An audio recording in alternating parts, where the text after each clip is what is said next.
just before they come out, when I hear the 2 minute, you'll go.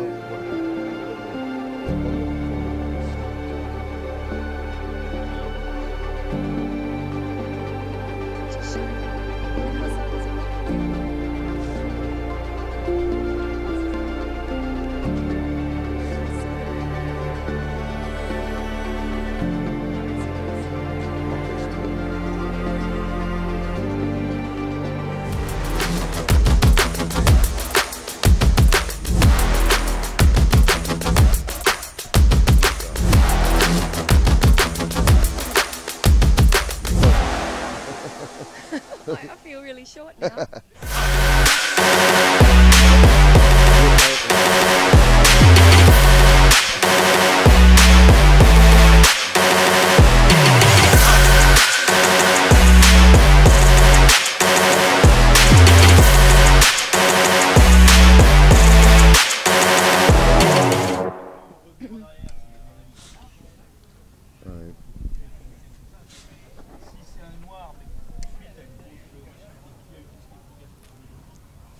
Good morning. Here we are in Le Mans. Obviously, it's a beautiful sunny day, but on the horizon, Henry Burdett. Eric, what do you think? I think that enjoy the sun while it lasts, Eric. Good morning, ladies and gentlemen, wherever you are watching in the world on the 3MK Events YouTube channel. This is the 2025 Rotax Max Challenge International Trophy Europe from Le Mans. Eric, as a proud Frenchman, the words Le Mans just conjure so many emotions. Do I have to answer in English or in French? Start in English, but then for the French speakers, the commentary will be in French with Eric.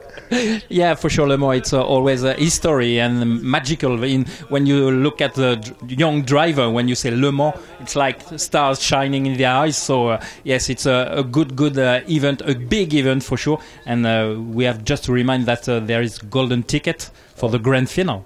Yes, 6 tickets, Jen. Of course, we're on the road. This is the road not to Le Mans, but the road to the grand finals in Bahrain, November 29 to December 6, back to the kingdom for the 3rd time. But of course, the tickets are usually the biggest motivation. Of course, it's great to be here, but the motivation to win that ticket all year at an event somewhere around the world in the Rotax Max Challenges. This is what is motivating so many youngsters and mechanics and even the masters just to be there to race against the best of the best in their class that year. So, yeah, it's very special. And for anyone that doesn't know about this, check out the Rotax Max Challenge Grand Finals and you understand what it's about, representing your nation. Well, 343 drivers know exactly what it's about because that's how many drivers we've got here. It's a world record entry for this event. This is the 7th running of the event. We've got drivers from every continent. It's not just Europe. We've got drivers from New Zealand, from Thailand, from Chinese Taipei. We've got a driver, the first time ever, from Guadeloupe. Racing. Qatar, all over United Arab Emirates. Every continent is represented. What are you looking forward to, Eric, today? Because we have everyone finished their heats today. 20 races. We had 3 heats for the seniors yesterday. They've got 2 heats. Everybody else has 2 heats today. It's going to be an awful lot of action. Yeah, I hope we're going to have the same action as yesterday, even more powerful, I would say, because now it's qualification heat. So, you know, as you said, that there is only one ticket and everyone wants to be in front of the pack and get this ticket. So I guess the intensity and the atmosphere could be a little bit more different from yesterday and from the beginning of the week, because the pressure is growing up, as the sky is dark and dark and dark. So prepare the rain tires. Yes. Up there, it's blue. Behind the cameraman, it is not blue. It's very, very hot. We're expecting rain, but I tell you what, the first race is near the end of the race. So Jen, it is. Eric and I, we need to go and do our commentary. It'll be in English and in French, and we'll see you in a little bit. I'll see you on the screen. Have fun, guys. And yes, we're about to go out for the first race of the day. So we're going to hit, I think, the button, watch a few ads. Wow. You guys go into the commentary, and I'm going to take a look up here and grab my umbrella.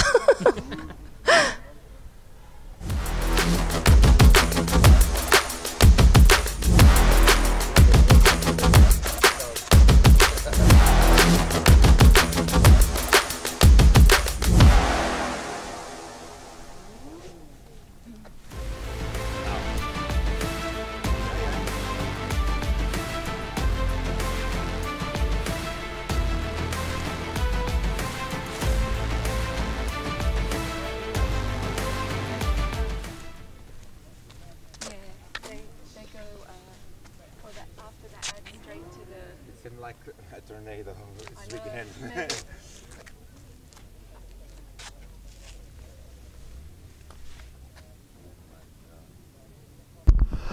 Well, ladies and gentlemen, there is a look at the starting grid, the pre-grid for the first of 20 races today. DD2 Masters, the most experienced members of the Rotax family, the biggest characters in the Rotax family. This is the biggest DD2 Masters entry we've ever had in the 7-year history of this event. Here is a look at your starting lineup. From Argentina, Gabi Zugela will start from pole position. Charles Sagan goes to the outside of row number 1. Vivian Cusack-Pico and Zenda Rua, the reigning DD2 Grand Final champion, making his Masters debut, goes from 4th on the grid. Jack Dex, last year's runner-up, and Alex Fielenbach go from row 3. Harold Watson and Jeremy Brasler, Maxime Gravois and Robert Schlunzen, that's your top 10. Then Nadia Cabage, Lucas Jolly, Christophe Capitan, Moritz Canopias, Sylvain Laville, Henry Taleb, Wim Rouleau, Jimmy Chumier, Bjorn Edstrom, Fabio Creti. Hello to Papa Creti watching at home. Hope you're well, sir. Kirilo Biryuk, Fernando Guzzi, Jamie Billings, Peter Gutai, Christoph Adams, Roger Young, Bonzi Billings, Dirk Prochnow and Mario Martins. Eric, I think it's only fitting here in your home country that you bring us to the start for the first race of the day. Voilà la première course au départ, donc le DD2 Master dans quelques instants, emmené par Zugela, le poleman, avec à ses côtés Charles Seguin, Vivien Cusack-Pico et Xen Deroux, le vainqueur de l'an passé. Juste derrière, le premier départ qui n'est pas validé. C'est à refaire, donc one again. Yes, some players shoot again or drive again. We will go round again, false start. So this, yesterday, the DD2 Masters had one heat race. Gabi Zugela won that. The Argentine driver, he was a podium finisher in the grand finals as long ago as 2015 in Portimao, Portugal. There is a look at, now that's the Screenvin driver. That's Jamie and Bonzi Billings, two great characters from the United Kingdom that are here. In this class alone, you've got Argentina, France, Slovenia, the United Kingdom, Germany, Peru, Denmark, Morocco, the United Arab Emirates, Ecuador, Italy, the Netherlands, Sweden, Brazil, Poland, Hungary, Taiwan or Chinese Taipei, the island of Taiwan, Portugal and Belgium represented. And that's just one class.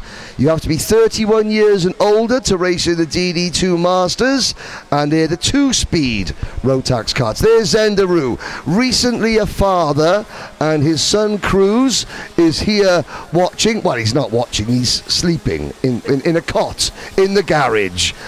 Well done. sweet noise to make a yes, make a race.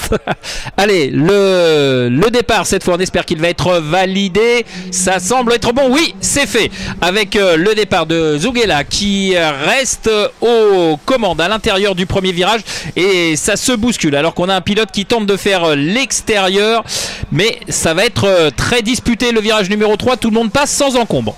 Yeah, a cautious start from Zugela there, getting past, going on around the outside into Curve du Restaurant, turn number 1. Zendarua also making a move. Now we're watching the drivers go through turn number 7. Here's the turn 8, 9 S's, out to turn number 10. This is turn number 11, the banking corner. The only bit of elevation change through turn 12 here onto the back straight. Sagan leading. Now we head into a really good overtaking opportunity. Virage de Technopark. That is the penultimate corner here, the S's. That's Pitt's S's, and then out through Paddock Bend onto the start-finish straight. That is a lap as we come to the Curve du Restaurant once again of this 1.4 kilometer Le Mans International Circuit. Allez, le premier tour qui a été bouclé par Charles Seguin en tête devant Xen Derou et Gabriel Zugela, le poleman. Les trois hommes, alors que Derou vient de prendre l'avantage sur Charles Seguin. Il a été un petit peu large, il a forcé le passage Derou, mais il est passé et donc changement de leader. Xen Derou devant Charles Seguin et Gabriel Zugela. Yep, first lead change of the day. Derua now into the lead. The SCC Sports still driving that emerald green livery Tony Kart. Sagan, Zugela, right there. Zugela on the Munaretto Performance Birrell ART. Jack Dex is there in 4th position. Jack, who has hurt his ankle, he fell off his mountain bike a couple of weeks ago and hurt his ankle, so he's hobbling around in the paddock. He says it gets better the more laps he does. And he's got Vivian Cusack-Pico and then Jeremy Braslier right behind him. Braslier in kart number 616. That is the KMD kart, the second of the sort of white, blue and red machines. There's Dex there, but a good lead pack heading out to the banking on lap number 3. Voilà, les hommes de tête qui s'étaient quelque peu détachés du reste du peloton, mais finalement le regroupement est en train d'avoir lieu et on a quasiment une dizaine de cartes roue dans roue avec toujours aux commandes Xen Derou, sans mauvais jeu de mots bien évidemment, et Charles Seguin, Zugela, Jacques Dex et Vivien Cusack-Pico et Jérémy Brasler qui ne sont pas très loin des accessites. Ils sont au contact des hommes de tête bien évidemment, et attention, on l'a vu hier, il faut être sûr de son attaque pour ne pas se faire contrer, et on voit que Jack Dex est en train de fermer la porte sur Vivien Cusack-Pico qui cherche l'ouverture. Le Britannique pour l'instant est sur la défensive. Behind this lead group, Robert Schlunson, Alex Fielenbach have just caught the lead pack as they thread their way through turn number 10 out onto the banking. There is a look, that really inviting wide entry into the banking corner. We head down the back straight. Dex defends into Virage de Technopark, through Pitts Bend, out onto Paddock. Dex in 4th position. The top 3 are pulling away now. Dex having to fight a rear guard action. Derou also having to defend as Charles Sagan continues to put the pressure on. Pole sitter Gabi Zugela, new fastest lap, 54.293 seconds. 29 drivers started this race.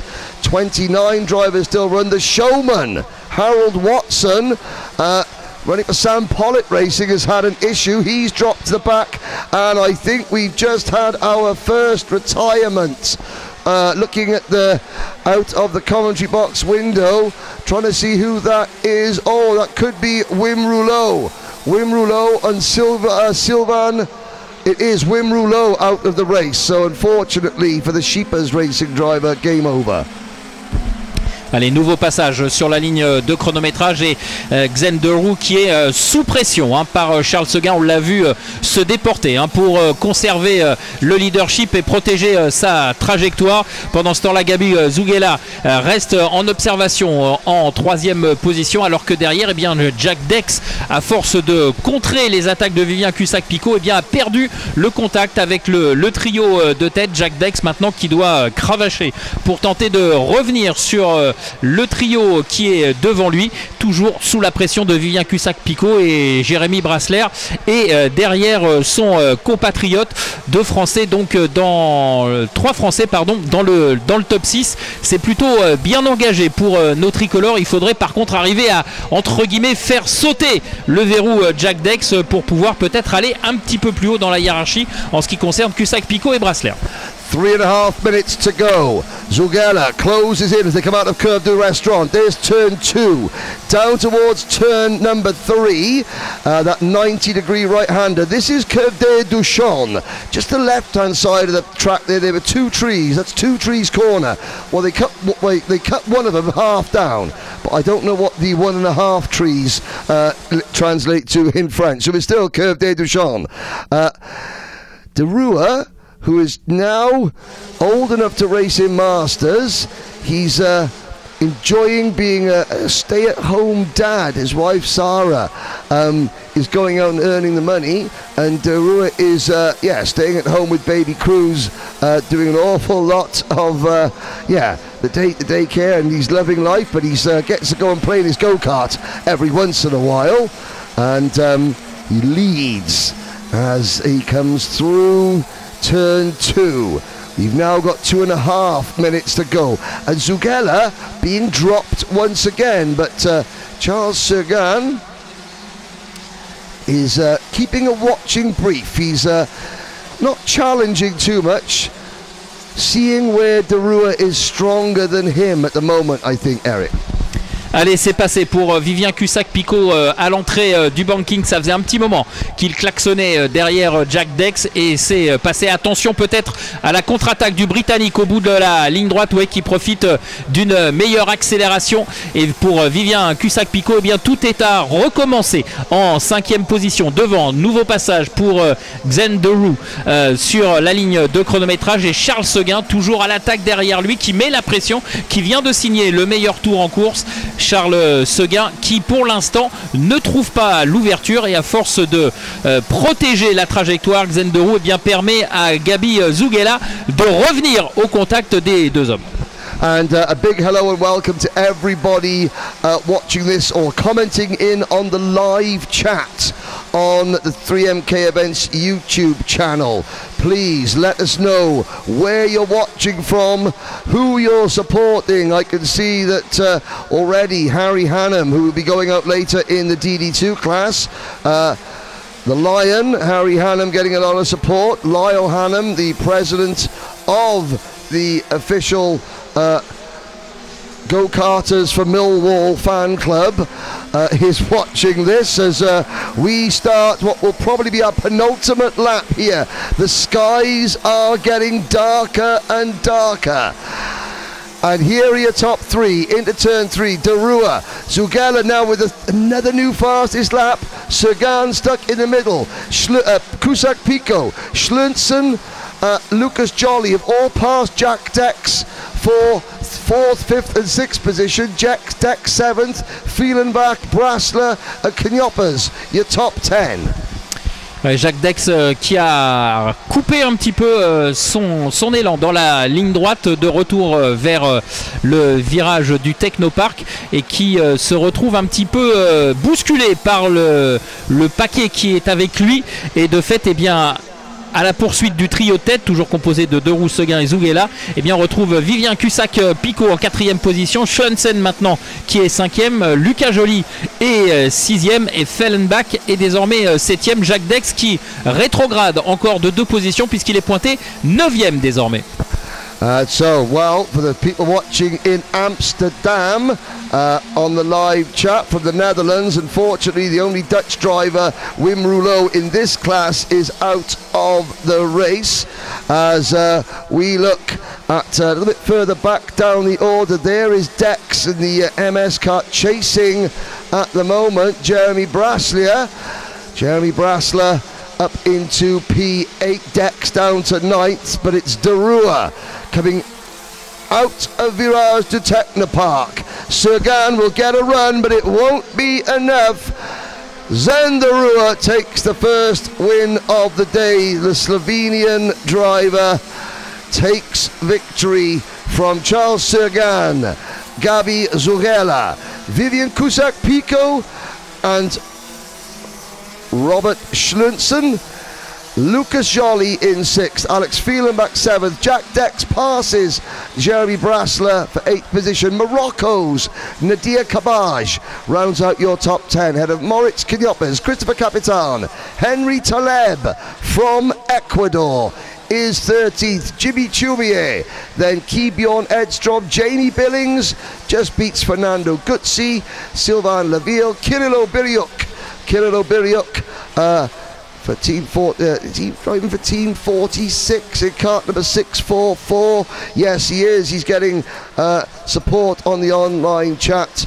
The Team 46 group from Poland, finishing in 19th. Maxime Gravaway, Fabio Creti, the only driver here on a Haas chassis. He rounds out your top 20 with Peter Gutai, Christoph Adams, who in 2 weeks will be 60 years old. Christoph the Belgian finishes 23rd, ahead of Roger Young, Uncle Roger, finishing in 24th. Then it is Manuel Martins, Harold Watson, Dirk Prochnow, Bonzi Billings in 28th. Wim Rouleau, the only driver to fail to finish. Let's have a look back at the highlights.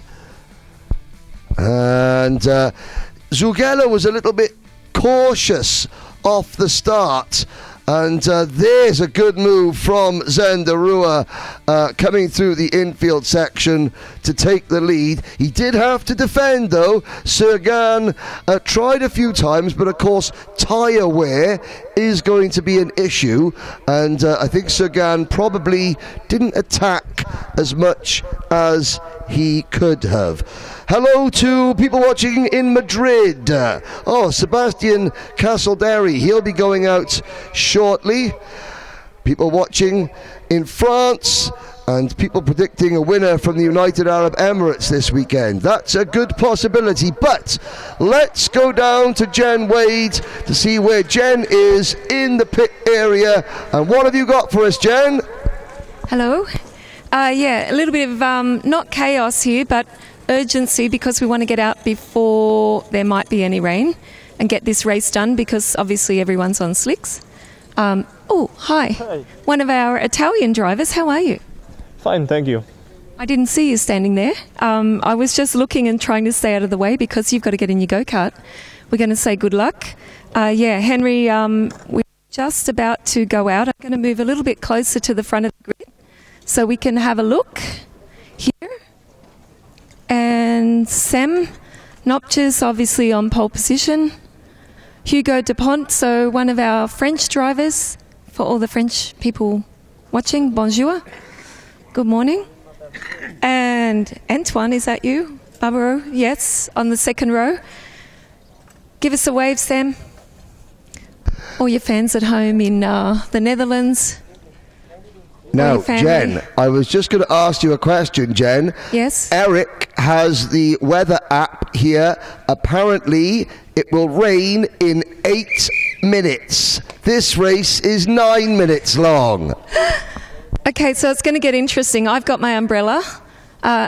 Did everyone hear that? Rain in 8 minutes, according to the weather app. So don't do anything silly on that last lap, maybe, is a good tip.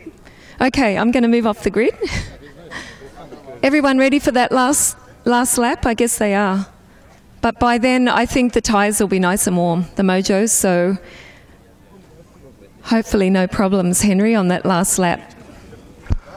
Well, at least Jen has got her umbrella, Eric. Very smart lady there, Jen Wade. The drivers probably didn't want to hear that, but hey, that's the joy of live streaming. The rain is approaching. So, your starting lineup. There is your pole sitter, Sam Knyoppers, for the Jan Daams Racing team, driver from the Netherlands. So people watching from Amsterdam will be watching. We got people tuning in from India. Wait to see Adish Mehta and Mitant Jain going out shortly later on. On the outside of row one, that's a smart looking, that ST Motorsport kart. Hugo Dupont on the outside of row number one. Christian Baumgartner from Austria and Antoine Barbaroux, last year's winner from France, on row 2. Nicola Filappi and William Norbach on row 3. Patrick Donica and Baptiste Schneider, row 4. Mika van der Pevert and Bende Sabo, row 5. Len Nice and Rasmus Vengelbo, row 6. Edgars Vilkans, Luis Tarotin on row 7. Leonardo Baccaglini and William Christensen on row 8. Wout Kirstjens and Ragnar Vieras, another Grand Final champion, row 9. Alessandro Padina Amati and Jan Stiak round out your top 20. Daniel Quintero, Gabin Desert, Matthias Negem, Victor Rochan, Noé Verbois, Noah Neumann, Valentin Delane, Maximilian Adolf. Then it is Corentin Franchi, Jules Cousin, Moen Ben Amour, Ben Amour, Dylan Lima, Kian de Brandt, Derek Van Kurt and Theo Desert. Your full starting lineup. Hello to lots of people watching in the Middle East. Oh, well, someone's watching, Pierre is watching from holiday in Lebanon. I hope you're cheering for number 513, Matthias Negem, for Lebanon. Starting this one in 23rd is the veteran Matthias Negem. Thank you for your comments. Keep them coming in. Eric, the start. Allez, on est en train de se rapprocher avec cette fois la procédure de départ qui est validée dès le début, et il ne faut pas perdre de temps parce que la météo va certainement être évolutive. Durant cette course, on a Dupont qui est à l'extérieur et qui va conserver sa deuxième position avec, me semble-t-il, peut-être une attaque de Baumgartner à vérifier au passage des intermédiaires. Oh, we nearly had a major moment there for William Norbach in kart 505. The RS competition driver from Denmark getting pushed. Well, he could have got a little bit of a tap behind and sideways. He's lost a lot of positions, but he kept it going in forward. If he had spun it, that could have been big. Up at the front, it is Sam Knyoppers, family watching. Cousins watching from Spain. Sam and his dad Morris both racing. Sam's under pressure from that red and white Birrell ART kart. Christian Baumgartner in kart 530. That's the team Birrell Art by KSP. There's Dupont in third. Barbaroux, who had a shocking day in his first heat yesterday. Got beaten about, finished well down the order. There are 70 DD2s here. This is Rotax's ultimate class. There's the Gillard, number 514. That is Baptiste Schneider, the PKS driver. As we watch out on the banking, that's a good camera angle there to give you an idea of the banking here at Le Mans.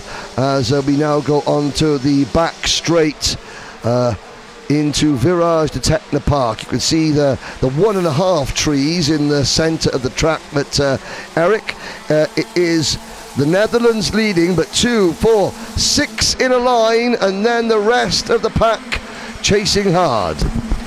Allez, passage en tête de Sam Knyoppers qui emmène le peloton avec Baumgartner dans son sillage. Et ensuite, eh bien, 3 pilotes tricolores, à savoir Antoine Barbarou, Hugo Dupont et Baptiste Schneider, qui complètent ce groupe de 6 pilotes qui s'est légèrement, mais très légèrement détaché. Nicolas Felappi, le pilote italien, tente de faire la jonction et attaque, me semble-t-il, en deuxième position de Baumgartner sur Knopes, qui prend les commandes de ce groupe de tête. Baumgartner donc désormais le leader, mais attention à la réplique au bout de la ligne droite. Oui, c'est fait, Knopes qui repasse, mais attention là, ça passe, ça se bouscule et Baumgartner a finalement perdu 2 positions.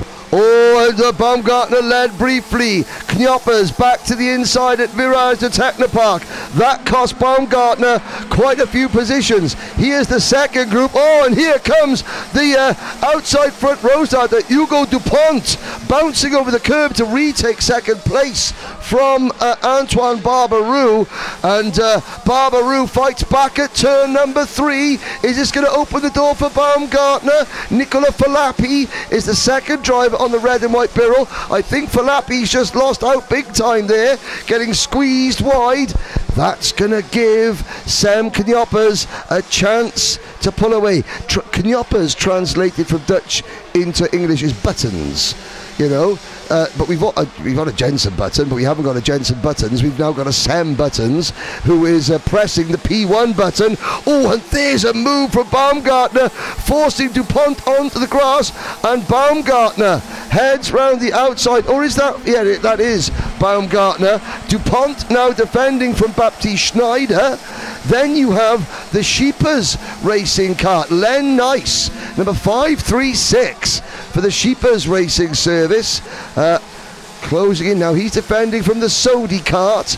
The Sodi Kart, the number 594, Latvia's Edgars Vilkans. Edgars, a privateer entry, just him and his dad. They came down in a camper van from Latvia. Took them about 2 days to get here, but now they're here, they're having a good old go of it.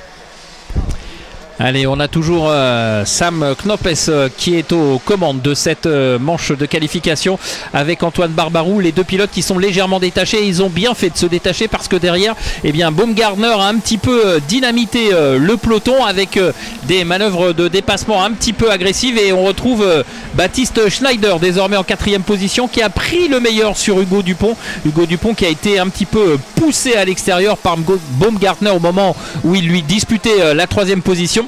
Et avec cet échange entre les 2 cartes, eh bien, les 2 hommes de tête sont un petit peu détachés. Et ensuite, eh bien, le groupe de chasse s'est reformé, puisqu'on a au moins une dizaine de cartes roue dans roue à la poursuite des hommes de tête. Oh, and there's a move from 504. That's Vilkans picking up what I believe is, let's have a little look, 594, picking up 6th position from Len Nice.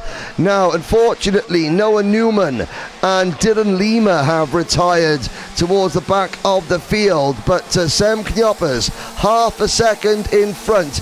There, the orange, black and white Sodi Kart side by side, further back in the pack, the 539 Kraft Motorsport kart, Jan Stiak.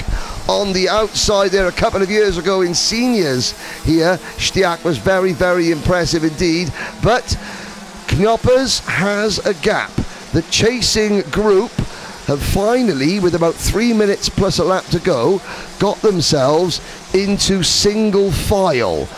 Have they got enough time to close the gap down to the leader? Barbarou, Baumgartner, Schneider, Dupont, Vilkans, Bendisabo 7th, then Nice in 8th, and behind Len Nice, Felappi.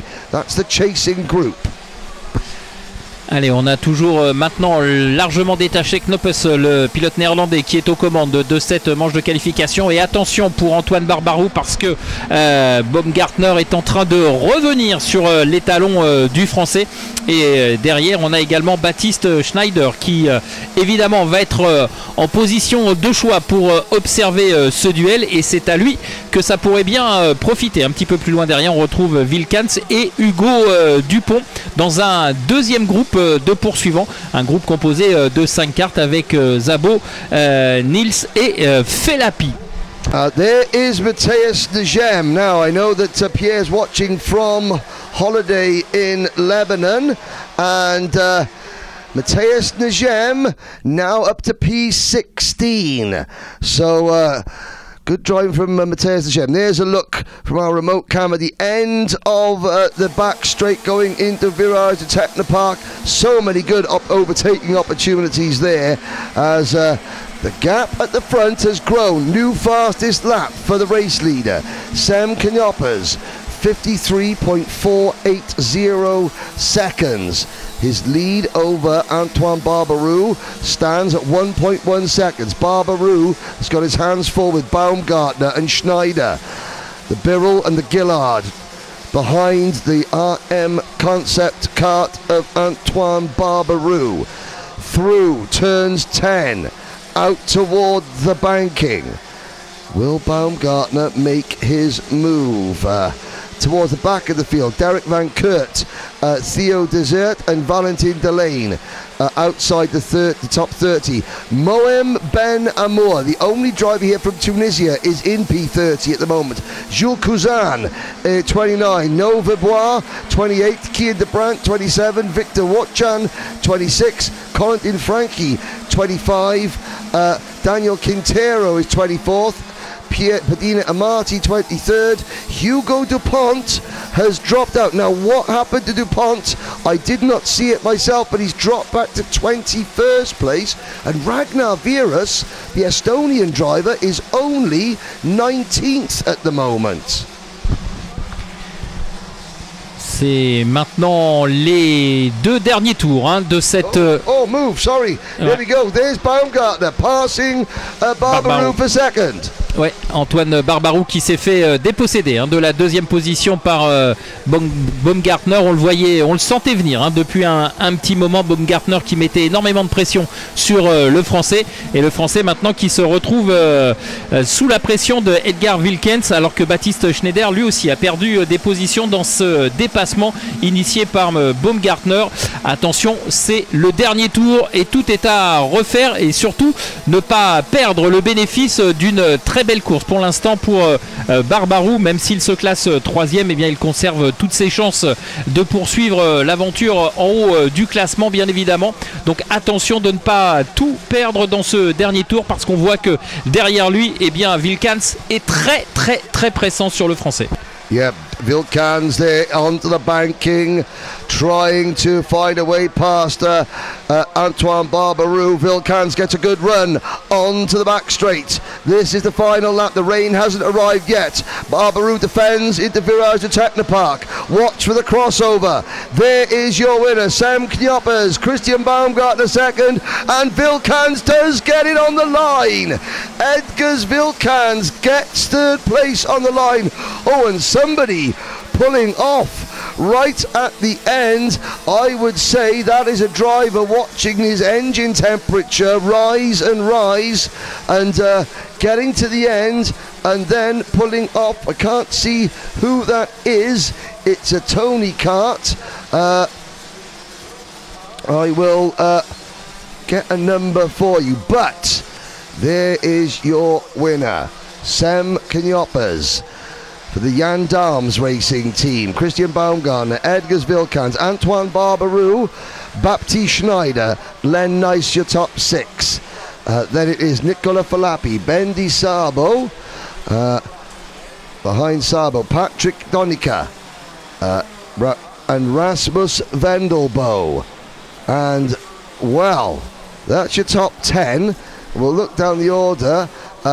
Leonardo Baccaglini, Matthias Negem, Wout Kirstens finishing in 13th, Mika van der Pavert, William Christiansen in 15th, Jan Stiak 16th, then Louis Terotin, Ragnar Vieras, William Norbach, Hugo Dupont, Gabin Desert, Max Adolf, Daniel Quintero. Here's a look at the replay, and it stayed dry for this race. Now, what I'm interested in is if we stick with this replay, do we see what happens to the 505? Yes. Now, we just saw him getting almost tipped into a spin.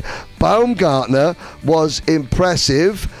in the early stages, but Sem Knioppers, this is the move that got him the win. He made the pass and then was able to pull away as DuPont. Now, DuPont fell down the order. There he is in the 525 car.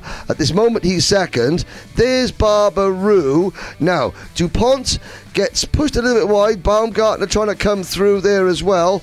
Nicola Falapi in another of the Birrell carts getting squeezed wide.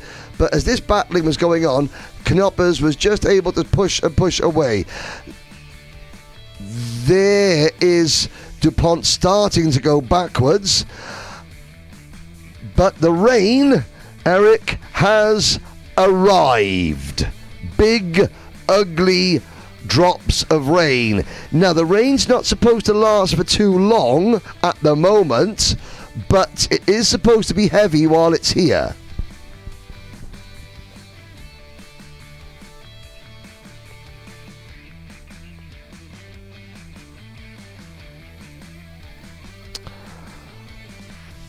Looking at some more of the highlights, there were a lot. Edgar Vilkans tried to get the run, and you can see Vilkans coming out of the final corner, the battle for third position.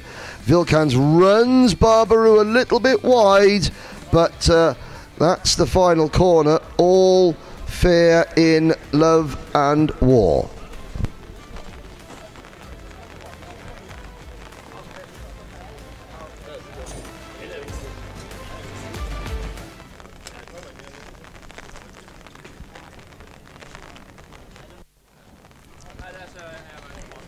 Alrighty, so I'm on the grid with my umbrella, but I think it's just a short shower, hopefully. Let's have a look. I think there's an interesting mix here because I can see Harry Hunnam. Now, Harry, living in the UAE? Yeah, don't get much rain here, so it'll be interesting. That's what I was just thinking, a little bit interesting. Of course, Jakob in front of you, I think he's quite accustomed to the rain. Over there we see Imka, she's also from the Netherlands, and Knud from Denmark, but you're used to driving on sand, so maybe it's a little bit the same? Yeah, it's not raining too hard at the moment, so we'll just go out, see how the conditions are and adapt as fast as I can. And what do you think your advantage is? Maybe that you're so tall? I hope so. I think so. Okay, so we're going to say good luck, aren't we? Good luck, have fun. You probably enjoy it on the rain. On the wet track with slicks. Okay, let's have a look around and we don't get run over. Here's our pole sitter. Jakob, now you're looking here, you're looking at the weather?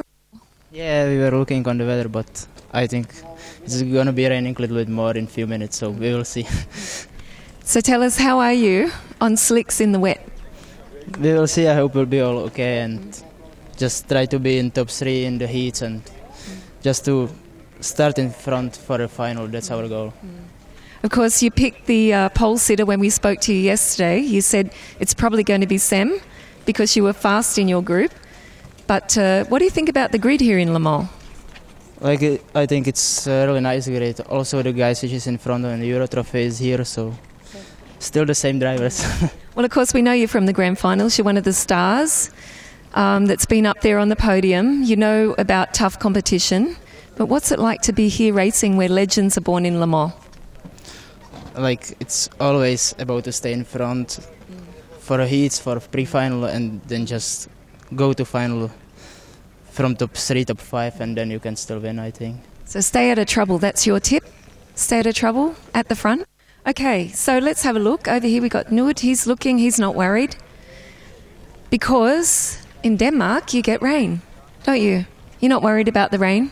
No, not really. You know, it's starting to brighten up again, so... Actually, it cools things down a little for a short time. It's not so hot. No. But what about yesterday? How did you go? Yeah, it was really hot yesterday, and we struggled to find a setup for the hot weather, but I think we figured it out for today. Yeah. Okay, good luck. We're going to be moving off the grid shortly. Okay, not such a good race yesterday afternoon. No, I crashed in the second lap, but the speed is really good. Was really good all the practices, so let's recover today. Yeah, you're in a good position, and I don't think you have a problem with the wet. No, for sure. Italian. Okay, see you later. Alrighty, we move a little bit off the grid. Henry? Yes, I'm here. Hello. Any questions from the panel? Well, I mean, Harry Hannam, he's in his car, but he needs to give a shout out to his granddad Lyle, watching at home. And big up to the Millwall Lions go-karting club. Well, but at least he's a bit busy now. Yeah, at least everyone home in the UAE got a little bit of in-depth conversation with the guy that's about to go out. But now the rain's actually just easing off. It was only a bit of a sprinkle, so I think he'll be fine. It's enough to make the drivers nervous, though, isn't it? Of course. And he was one of the first karts on the grid with slicks, so he was like looking at his mechanic, saying, did we make the right decision? I mean, Eric, the weather band, it's a short band of rain, isn't it? Yes. Just a short one, and it'll be back a little bit later this afternoon. Just to mix it up a bit. It's going to be nice and sunny the rest of the day. Shh. Okay, here we go then. This is Group B and Group D. For DD2, Jakob Bazel for Kraft Motorsport leads the field off the dummy grid with Knud Nielsen second, Lawrence Herberts and Michael Racina row 2, Harry the Lion on row 3 alongside Johnny Bravo, David Maslakevich. Then it's Giorgio Amati, Imca Arts, Ludovic Saboin, P1 incoming, I'm told. No Maxim Dirks. Then Will Ellswood, Gustav Usakovs, Max Dexter, Jamie Smith from South Africa, Frederick Zebis, Luca Costa, Axel Hoos, Shenya Hong. The first driver to win a ticket anywhere in the world for the Grand Finals this year was Shenya at the International Trophy Asia. Former champion Peter Bazel and Nicholas Guillaume are next. Marco Drittenprice, one of the youngest drivers, still just 15 years old in kart 534. Then we have Jordan Cailly, Henri Moreau, Mats Overhoff, an E20 Grand Finals champion, Killian Guerin, Brian Anker, Sebastian Casalderi, his first international event. He's got family watching back home in Madrid. Mathieu Barbier, Adam Malik, Dominic Karai from the United States, Jade Gurria, Benjamin Unterberger, Hamza Hashisho, the only driver here from Qatar, and rounding out the field, Ricky van der Straat, Ricky one time, rounding out the field in 34th position. Allez, le peloton qui est maintenant sous les commandes de Bezel Jacob, qui est le poleman, bien évidemment. On rentre dans le dernier virage au ralenti. Les ordres de la direction de course, voilà, qui s'effacent. A priori, tout est bien positionné. Les deux colonnes sont formées.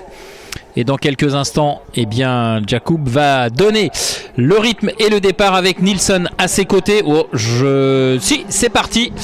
J'avais peur que ça ne soit pas validé et je pense que on est bien parti là pour le leader Bezel Jacob qui a surpris un petit peu tout le monde et qui s'engage en tête sur la piste. Jakob Bazel brings them to the start very slowly, gets a good jump, and I've got to say that the drivers were all very brave going through turns 1 and 2 because grip isn't as optimal as it was. You can see them soaring away at the steering wheel there. That shows there's a little bit of moisture on the racing surface, but not too much. Still umbrellas, and the rain is coming from that end of the track. So if there is going to be more rain, it's going to come from the banking section, the turn 1 section, before it reaches this half of the track that they're on now. Oh, you could see the number 528 karts. That's Giorgio Amati for the Infinity Racing team, just understeering a little bit wide. There is Harry Hannam in the Jack Dex Racing machine, also running a little bit wide, but it's Bazel into turn number 1. Lawrence Herberts from Belgium, Knud Nielsen from Denmark, third. Then Giorgio Amati and Ludovic Samoin, the only driver for KR Sport. He's being run by Archie Walker, who's a very experienced driver in senior Rotax in the British Championship. And Archie's doing a good job looking after not only a class that he's not familiar with, but a class that the entire team aren't familiar with. KR Sport running DD2 now for one of the first times as into Virage du Technopark. Jakob Bezel is under pressure. Allez, nouveau passage des leaders dans quelques instants sur la ligne de chronométrage avec Jacob Bezel qui est sous pression de la part de Lawrence Herbot et qui va peut-être se faire l'extérieur par Knud Nielsen. En tout cas, c'est très très chaud. 5 pilotes qui se sont légèrement détachés du reste du peloton. Les 5 pilotes qui ne sont plus que 4 maintenant puisque Sabourin a, semble-t-il, perdu un petit peu le contact. Mais ce qui est sûr, c'est que Jacob Bezel est sous pression et Lawrence Herbot ne lâche rien.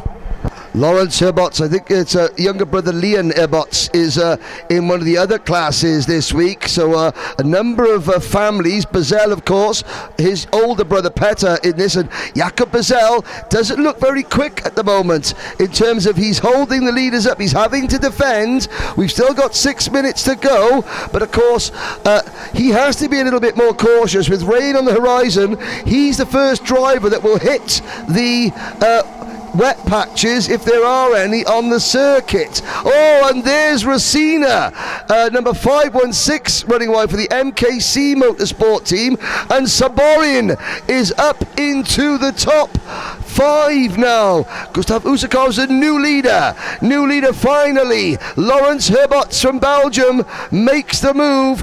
The driver, the Bouvin Power driver, takes the lead, and look at how he's pulling away already. Changement de leader en tête, on le voyait venir depuis un petit moment. Lawrence Herbots qui a pris les commandes avec Jacob Bezel qui essaye de faire de la résistance pour ne pas se faire déborder par Knud Nielsen notamment et Giorgio Amati. Lawrence Herbots donc qui est le nouveau leader et qui va boucler dans quelques instants ce nouveau tour en tête, alors que derrière dans le peloton on vient de voir un pilote là qui était en train de rentrer dans la voie descente. Problème technique semble-t-il pour un de ces pilotes.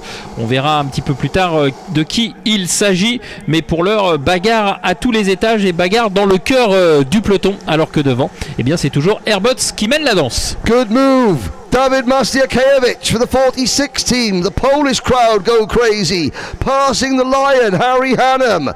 Johnny Bravo had a retirement yesterday, so he knows he cannot afford another bad result. They're going to have 3 sets of heats there, I think, the juniors and the DD2s, and there is Bezel back to the race lead. Following them very closely in 3rd place, Knud Nielsen from Denmark. Amati is there in 4th place. Ludovic Saborin, the Canadian, is 5th. He's got a British license for this event, but he's from Canada. His brother Arnaud is also racing this weekend, but Ludovic, and look at Knud Nielsen to the inside. This is good stuff. Good clean racing up at the front. Unfortunately, Jordan Kaye has had to retire. Jamie Smith is now down at the back of the field, the South African. Hamza Hashisho 31st. Ricky one-time van der Straat is 30th. Adam Malik 29th. Benjamin Unterberger 28th. Barbier 27th. Castledary 26th. Karai 25th. But they're looking at the leaders, and Bezel, that must be tyre pressures, Eric. He must have had his kart set up deliberately to come on later in the race. Allez, on voit les 3 leaders, enfin les 3 hommes de tête plus exactement, qui se sont détachés avec Bezel Jacob qui certainement après avoir laissé ses pneus monter en température a retrouvé de la performance. Il a repris les commandes et il l'emmène toujours. Knud Nielsen et Lawrence Herbots derrière. C'est la grosse bagarre également pour les accessites et dans le milieu du peloton également. Vous le voyez sur les images aux alentours de la 6e, 7e position entre Malkiewicz, Sabourin et Elswood. C'est la grosse bagarre à tous les étages, on le sait, c'est très disputé et vous le savez, la super finale donne droit au ticket pour la grande finale de Bahreïn fin novembre, donc évidemment il y a de l'intensité à tous les étages. Mastiakiewicz has just passed Giorgio Amati for 4th position, and already you'll see him now coming onto our screen, the black crasher, but he's pulling away from Amati. Does he have time to close up? Well, he's going to need some help. He's going to need Bazell, Nielsen and Herbots to start battling, which I think they will, judging by the way the first half of this race has panned out. There's Saboin, still in a very strong P6, chasing Giorgio Amati. Behind Saboin, Will Ellswood now moving into contention. Frederick Zebis, Michael Racina, Imke Arts. Imke was the first lady to stand on the podium at the British Championship. And there's a move. Knud Nielsen sends one in from a long way back. Bazell fighting back. And Knud will try the crossover. Here comes Herberts. And watch how much closer Mastiakiewicz gets. Still 90 seconds to go. That was a strong move from Knud Nielsen, but it didn't quite pay off. And I think the 3-kart battle is now going to become a 4-kart battle for the race lead. Oui. On voit en tête de la course que ça s'agite entre Jakub, Herbots et Nielsen. Nielsen qui avait pris l'avantage et qui a été contré par Basil Jakub. Jakub qui a repris le leadership et Nielsen qui lui faisait signe vas-y, on y va, on avance. Mais attention parce que les 3 hommes ont été rejoints par Malzakiewicz. Malzakiewicz qui est revenu au contact du trio de tête et qui pourrait bien être le facteur X de ces 2 derniers tours. Oh, and who is that? Is that Will Ellswood in the second of the Kraft Motorsport Liveries kart? Yeah, Ellswood building an aggressive move on Savorin there. Hannum has now dropped to P11, and Torsten Schieker on the live chat cheering for Kraft Motorsports will be happy. Killian Kraft's team leading this race, and Will Ellswood now up to P6 as the top 4 go through turn number 10 out onto the banking. The clock is going to strike 0 any second now, and next time by, they will get the last lap signal. Nielsen with another move, this time on Herberts for second. Here comes David Mastiakiewicz, Johnny Bravo to P3, and Giorgio Amati now makes it a 5-kart battle for the lead as we begin le dernier tour. Is that right, Eric? Correct. Voilà, dernier tour et une grosse bagarre en tête de la course, ce groupe de 5 qui n'arrête pas de se disputer ici à l'image entre Amati et Herbots qui se disputent les places d'honneur, la 4e place en l'occurrence, puisque devant on retrouve Basil Jacobs, Knud Nielsen et Malzakiewicz qui sont un petit peu détachés maintenant, les 3 hommes de tête qui vont se disputer la victoire, et derrière ça devient très chaud. Pour l'instant c'est toujours Basil Jakub qui reste aux commandes. Attention, on est dans les 2 derniers virages. I think Jakob Bazell has just done enough. Knud Nielsen taking the high line. He's going to try the crossover. Not quite enough. And look at Mastiakiewicz on the line. But Jakob Bazell takes the victory only by a whisker, though, over Knud Nielsen for Denmark in the RS competition machine.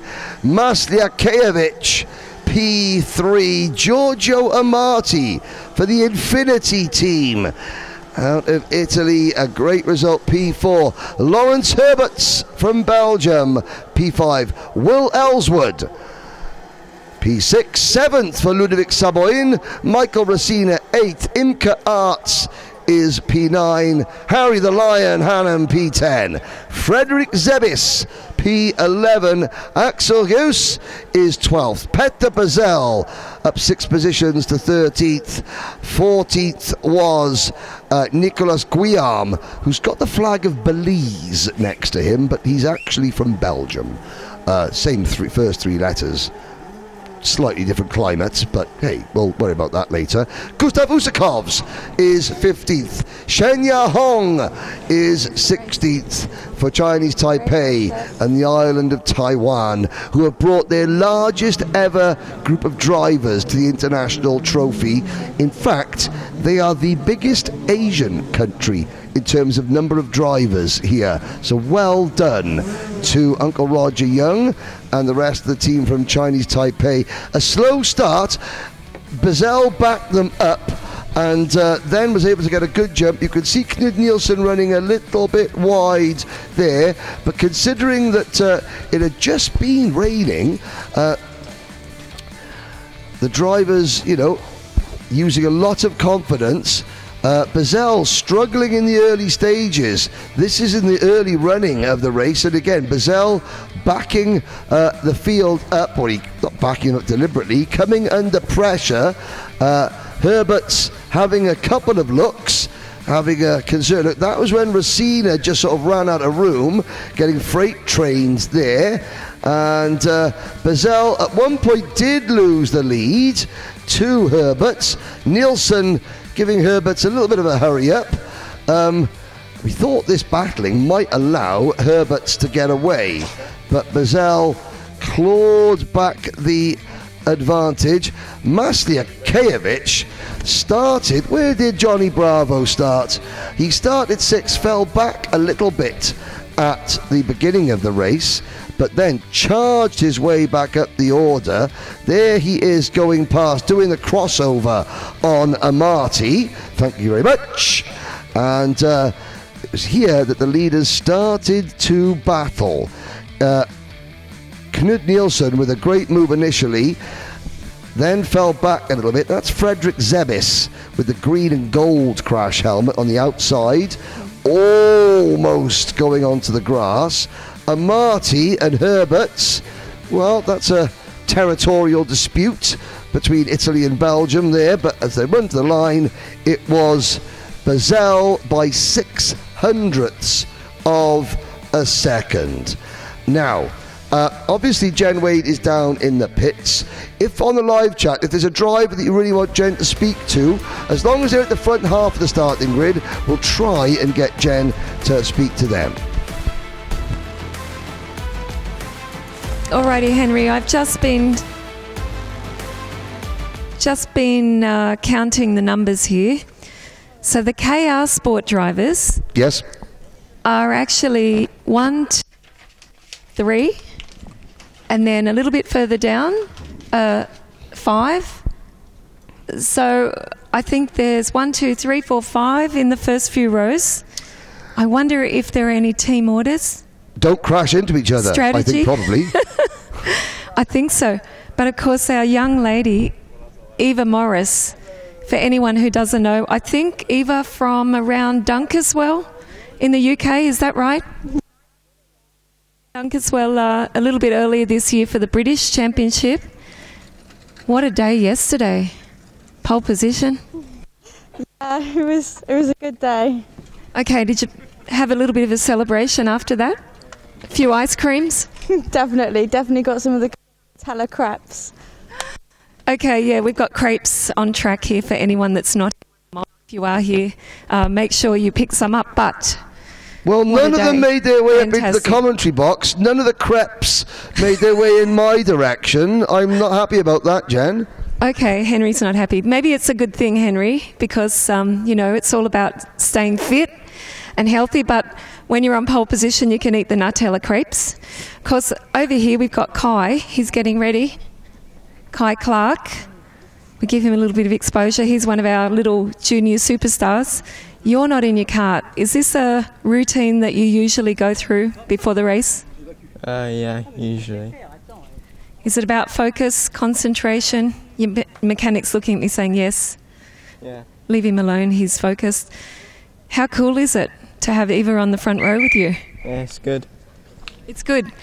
He's focused, he's getting in his kart, but what a grid we have, Henry. The juniors are spectacular. We do. And yesterday, really, it was so close in the qualifying. So we're going to step back off the grid. Wish everyone luck. Relax. It's a long race. and we'll see how it goes. But really nice to have Eva and her teammates here at the front, and everyone else. It's good. Great to be here in Le Mans with the juniors. Yeah, indeed, Jen. Thanks very much. For those of you that have followed this event, Eva Morris was not the only young lady to put it on pole position in class yesterday. Ava Lawrence also doing so in Micromax, but of course 72 entries in Junior Rotax. Here's your starting lineup. Eva Morris will lead them to the line, and it will be Kai Clark on the outside of row number 1, Rayan Gandua and Sebastian Lusch on row 2, Harry Freeman and Boaz Maximov on row 3, Justa Mulder and Luan Seidel row 4, Alex Rakowski, and the only driver here from New Zealand. No one has flown further to race here than Maxim Kerwin, the Kiwi. In kart 268, Lars Lambers, Connor Clancy, Albie Lapper, hello to Nanny Babs on the live chat, JJ Ambrose, Theo Battisti, Gabriel Benetti, Charlie King, Leonie here, Via Chopra. What's that coming over the hill? It's Via Chopra. It's Via Chopra. Then it's Yanis Courage, the son of the legendary Yves Courage, Sebastian Clark, Owen Baroni, Savelli Kogai, Jan Fando, Ray Haber, Kevin Pollock, Adrian Canal, Vilmos Willitsits, Matisse Uard, Arthur Gwetson, Nolan Michaud, Privateer entry Sam Mott, Mael Montiero, and Gustave Duval Guache. As they come into Eva Morris, she now knows how to handle the pressure of leading an international field of karters to the start, the second biggest Rotax event anywhere in the world. She has two teammates around her. They come to the line. Lights are out. We're off and racing. Kai Clark comes across, and Sebastian Lusch from the outside of row number 1 force Morris back to 3rd. She slots back into P3. Everybody else cleanly up towards turn number 3. But from the outside of the front row, Kai Clark and Sam Pollitt racing Sebastian Lusch lead into P4. That looks like Boaz Maximov in the number 230 kart. Is that the Bouvan Power? Number 230, is it Strawberry Racing? Or Maximov in 230 is the Bouvan Power Tony kart of Maximov. Behind Maximov with a white crash helmet, that would be another of the KR Sport crew, possibly Rayan Gandor or Harry it's Gandor. Allez, un premier tour emmené par Clark Kai qui a pris un super départ depuis l'extérieur de la première ligne. Il s'est ensuite installé aux commandes et Sébastien Lusch également a pris le meilleur sur la poleman. Eva Morris qui est désormais troisième, on le voit sur ces images, un trio de tête qui s'est très légèrement détaché, mais on va voir que la jonction va être vite faite par Maximov qui revient dans l'arrière du kart de Eva Morris. Donc pour l'instant tout est à construire pour Clark Kai qui est aux commandes de cette épreuve. Joined on as Eva Morris. Yeah, Eva Morris deuxième. Back to P2. We're joined on the live chat by Captain Kangaroo himself, Scott Howard. Hey, in karting, we talk about Rotax being a big family. You've got an Aussie cheering a Kiwi. Doesn't happen in any other sport apart from karting. Scott Howard, who has captained Team Australia to the grand finals on a number of occasions. How's it going, Scott? He's commentating with me as well. And he's cheering on Maxim Kerwin, his fellow Antipodean, the beautiful island of New Zealand. And Eva Morris, Maximov to the inside of Morris. Morris isn't giving way. Maximov squeezes wide, and through past the pair of them goes Rayan Gandua. And also now trying to get into position is that the Luan Seidel in kart 2-2-3 as well. Allez, on a vu beaucoup de bagarres dans le groupe de chasse où Eva Maurice tente de préserver sa position. Elle est maltraitée, c'est le moins que l'on puisse dire, avec cette attaque un petit peu virile de Maximoff qui a permis également à Seidel de prendre la mesure de Eva Maurice. Le passage du leader dans quelques instants, Clark Kay qui est devant Sébastien Loesch et derrière donc Maximoff, Seidel et Maurice. Freeman est en 6e position, Gandour 7e, Clancy 8e, Mudler 9e et Alex 10e. And as Kai Clark leads, I want to say a special hello to Kai's great-grandmother watching back home. I hope you're enjoying, as I'm sure you know who also would be enjoying watching Kai race, and I'm sure he is. But to Kai's great-grandmother, Kai leading at Le Mans. Luch second, Maximov third, Luan Seidel in the white crash helmet fourth, but here he defends from Eva Maurice, and then a big gap behind Eva to Freeman, Gandua, Clancy, Mulder, Rakowski, Pollock, Lambers, Ambrose, Lapper and Kerwin. That's your top 15. All 34 drivers that started this race still running. Allez, Sébastien Loesch qui cherche l'ouverture sur le leader Clark Kay qui pour l'instant résiste. Il n'est pas vraiment sur la défensive, il est sur ses trajectoires, mais pour l'heure il ne laisse aucune opportunité à son compatriote Sébastien Loesch. Un petit peu plus loin derrière, Maximoff lui tente de se défaire, c'est Seidel qui tente de se défaire de la pression de Maurice, on l'a vu. Eva Maurice qui cherche à reprendre la 4e position alors que Maximoff lui est solitaire 3e. And now Lush having a look. No, he doesn't.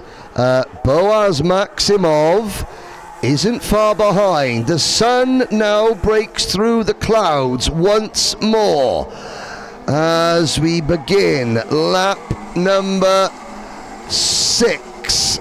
4 minutes to go. Clark, Lush, then a gap of 0.7 of a second back to Maximov. And Mimi, it's not Nanny Babs cheering on Harvey Lapper, it's Mimi Babs, of course. Bonjour, Barbara. Hope you're well, enjoying the sun somewhere. Albie Lapper up into 11th place. Kevin Pollock has gained 17 positions at the moment. The driver who started 26th is up into 9th. The Austrian driver, Kart 274.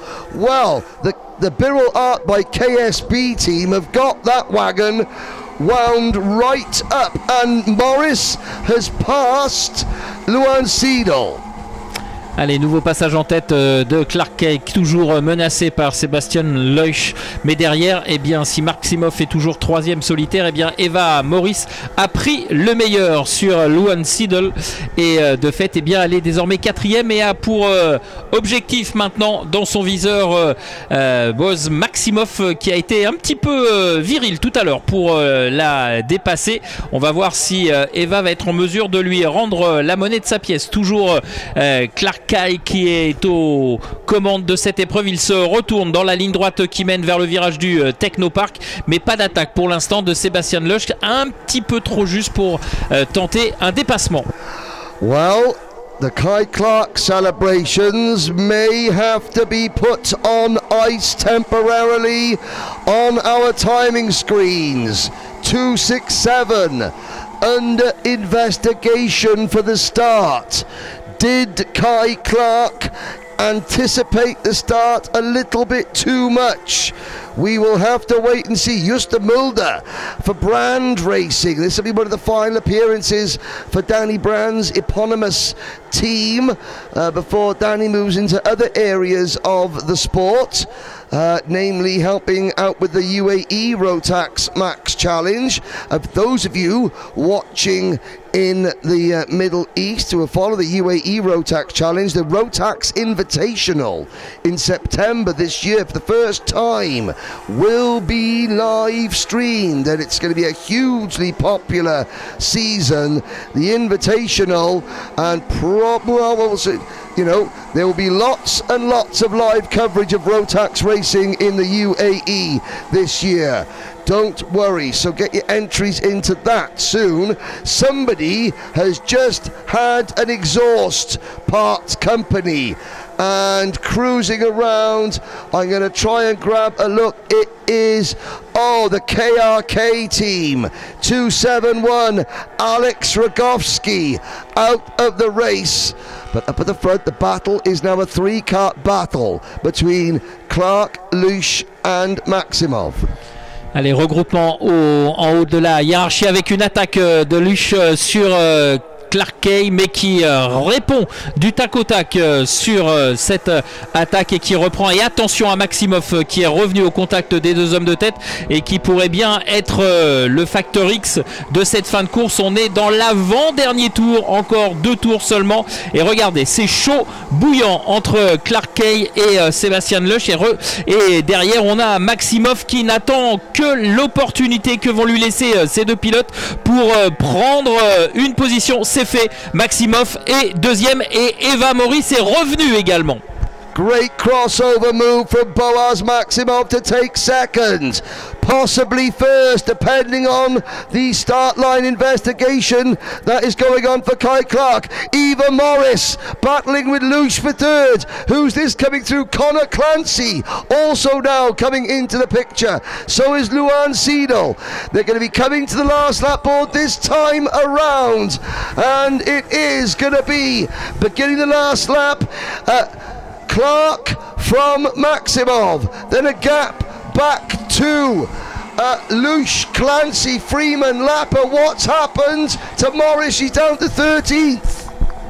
Eva Maurice qui est descendue à la 13e position parce qu'elle a été poussée au freinage de la ligne droite qui ramène vers le virage du Technopark, et derrière et devant maintenant c'est la bagarre entre Maximov me semble-t-il et Lush pour le leadership.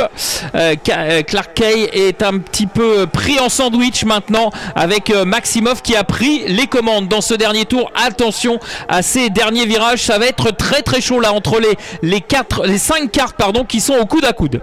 And look at this. We've got Maximov leading, half a lap to go. Oh, Lush to the inside, the crossover. Kai Clark says thank you very much. But who is this in second place? This could be important. They cross the line. Clark wins. Connor Clancy grabs second at the end. Depending on the outcome of the investigation over Kai Clark's jump start or not, Clancy could have just stolen something there. Freeman is third across the line. Lush, who made that lunge on Maximov for 4th and 5th. Albie Lapper comes home in 6th. Gandur 7th. Justa Mulder in 8th. Luan Seidel 9th. Lars Lambers 10th. Owen Baroni up into P11, Eva Morris 12th. Now, I didn't see the incident. Yesterday there were a couple of, and I have to say this, and this is, I'm not saying this is one of them, but there were a couple of incidents yesterday, not just with Eva, but with a couple of other very fast lady drivers that were. Not every boy likes being passed by a girl. Let's just say that. And unfortunately, Eva, Maria Roberto and Ava Lawrence were all on the receiving end of some unfortunate incidents that, we don't like to see. Most of the drivers respect, a vast majority respect the female drivers. There are some, and I'm not naming names, and that are use them as a little bit of battering rams because they don't like it that the girls are quick.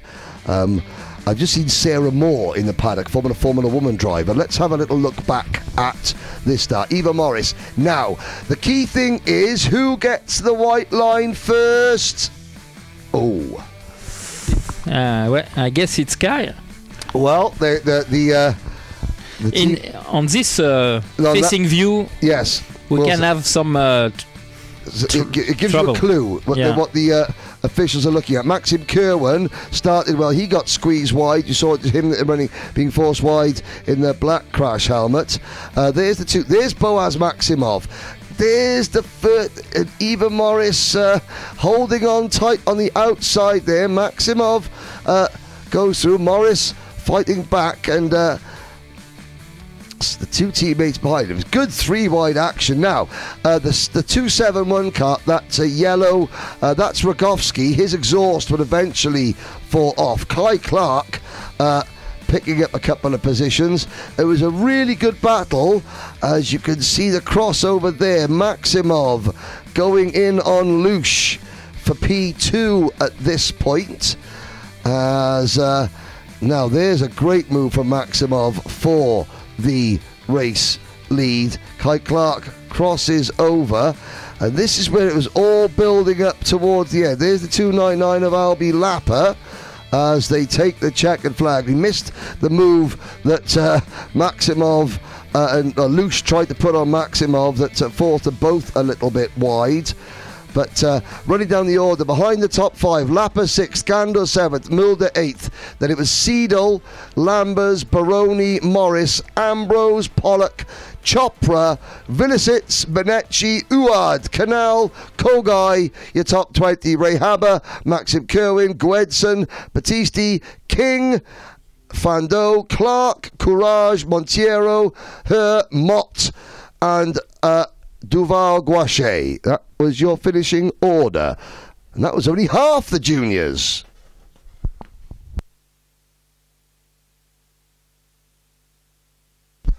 Now, looking down there, Jen, are you around anywhere? Trying to pick you out on the grid. I can see Barry Ashcroft, the dad of reigning junior Grand Finals champion Barry. Jacob Ashcroft. Jacob's going to be starting from the outside of row 1 here. I can see JP standing in the other Dan Holland blue top. JP Jonathan Paler, mechanic for Mate Kobakidze. One of 2 drivers we have here from Georgia this week. Normally it's only Mate, but there is a look at our pole sitter, Austria's Dragos Abasalkute. For the MKC Motorsport team, a team Bas Lammers is helping to run, and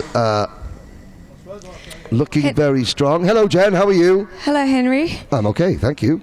I know he's getting ready, but we should just recognise this little guy, Jacob Ashcroft, not so little anymore. No. He's taller than me. Our world number 1 from last year in Sano. How are you, Jacob? Yeah, I'm good. What do you think? How is it? How's it going? Yeah, it's going good. I'm leading all 4 championships at the moment, and I'm trying to win this event now since I haven't done it before. What's the goal? There's Dad, wishing you all the best. What's the goal, Jacob? If you could, if I could wave the magic wand beyond today, what are you dreaming of? I just want to win everything I can this year. That would be amazing. And what about in 5 years? Hopefully being cars, that would be really good. Any particular car? I want to do Janetta next year, but if not, do some more karting, and then who knows. Okay, well this is the place where legends are born. We're going to say good luck because you're about to go out, and keep dreaming. I think everyone else on the grid's also dreaming. Well done. Congratulations, that's our world number 1 from last year. Yeah, Henry? now Jen, you know this. So Jacob is the reigning junior Rotax Grand Finals champion. Now, Yukio Sasahara has won 2 junior Rotax Grand Final championships, hasn't he? That's right. He won in Egypt. That was his first one. And the second one was in the UAE. Yeah, but he didn't do it in back-to-back years, did he? Yes. No one's ever repeated.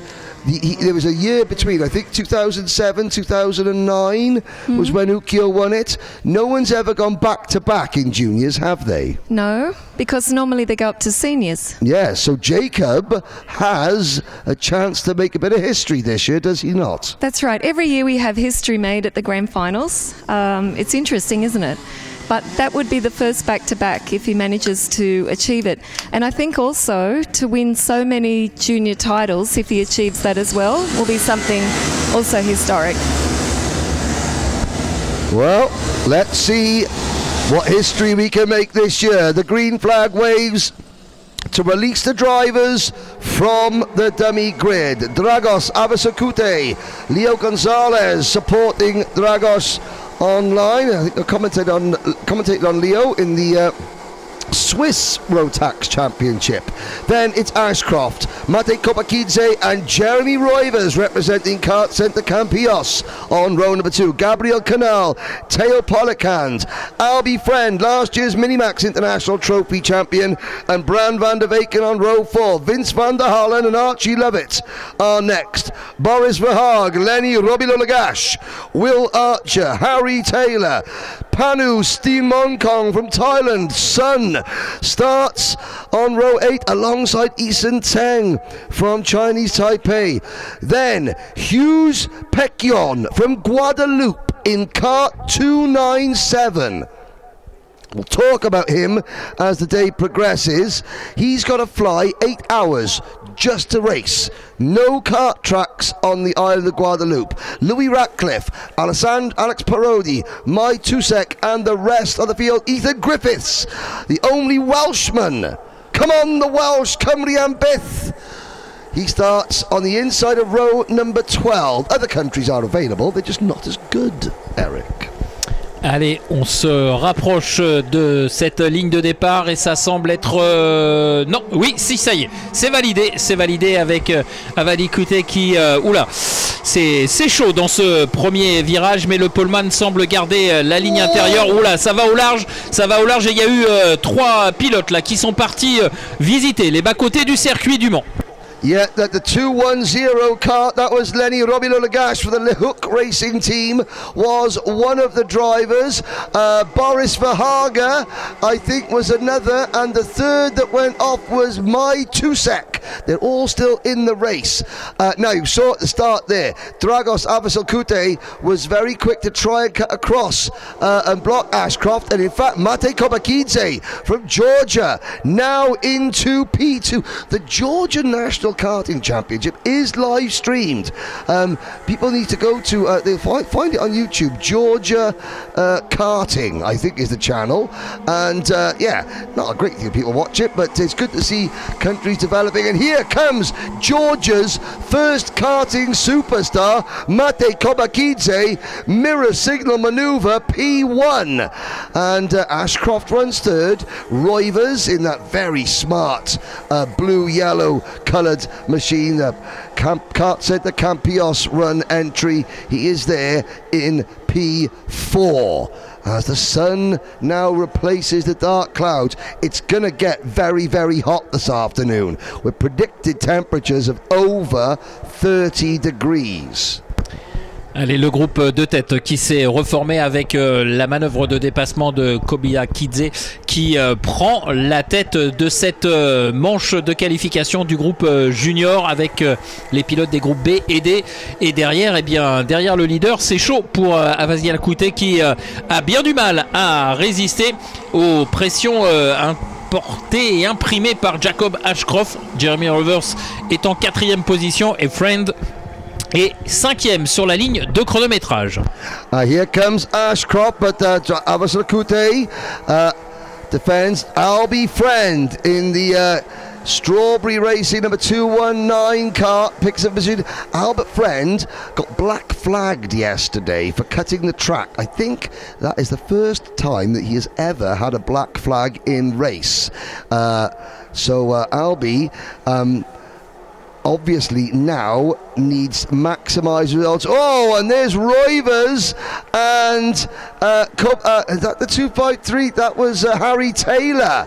Roivers and Taylor sort of squabbling over the same piece of tarmac. Taylor gets a bit agricultural in the 253. Now he comes back. The 288 of Teo Pollikand is also in that mix, but Friend now has to get good results to minimise the damage of that black flag yesterday, because we got a kart off at the side of the circuit coming out of turn number 1.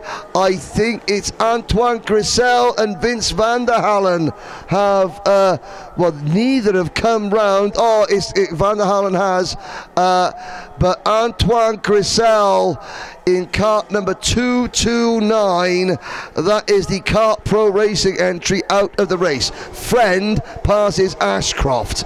These two, there's Grissel's kart, Kart Pro Management machine, out of the race.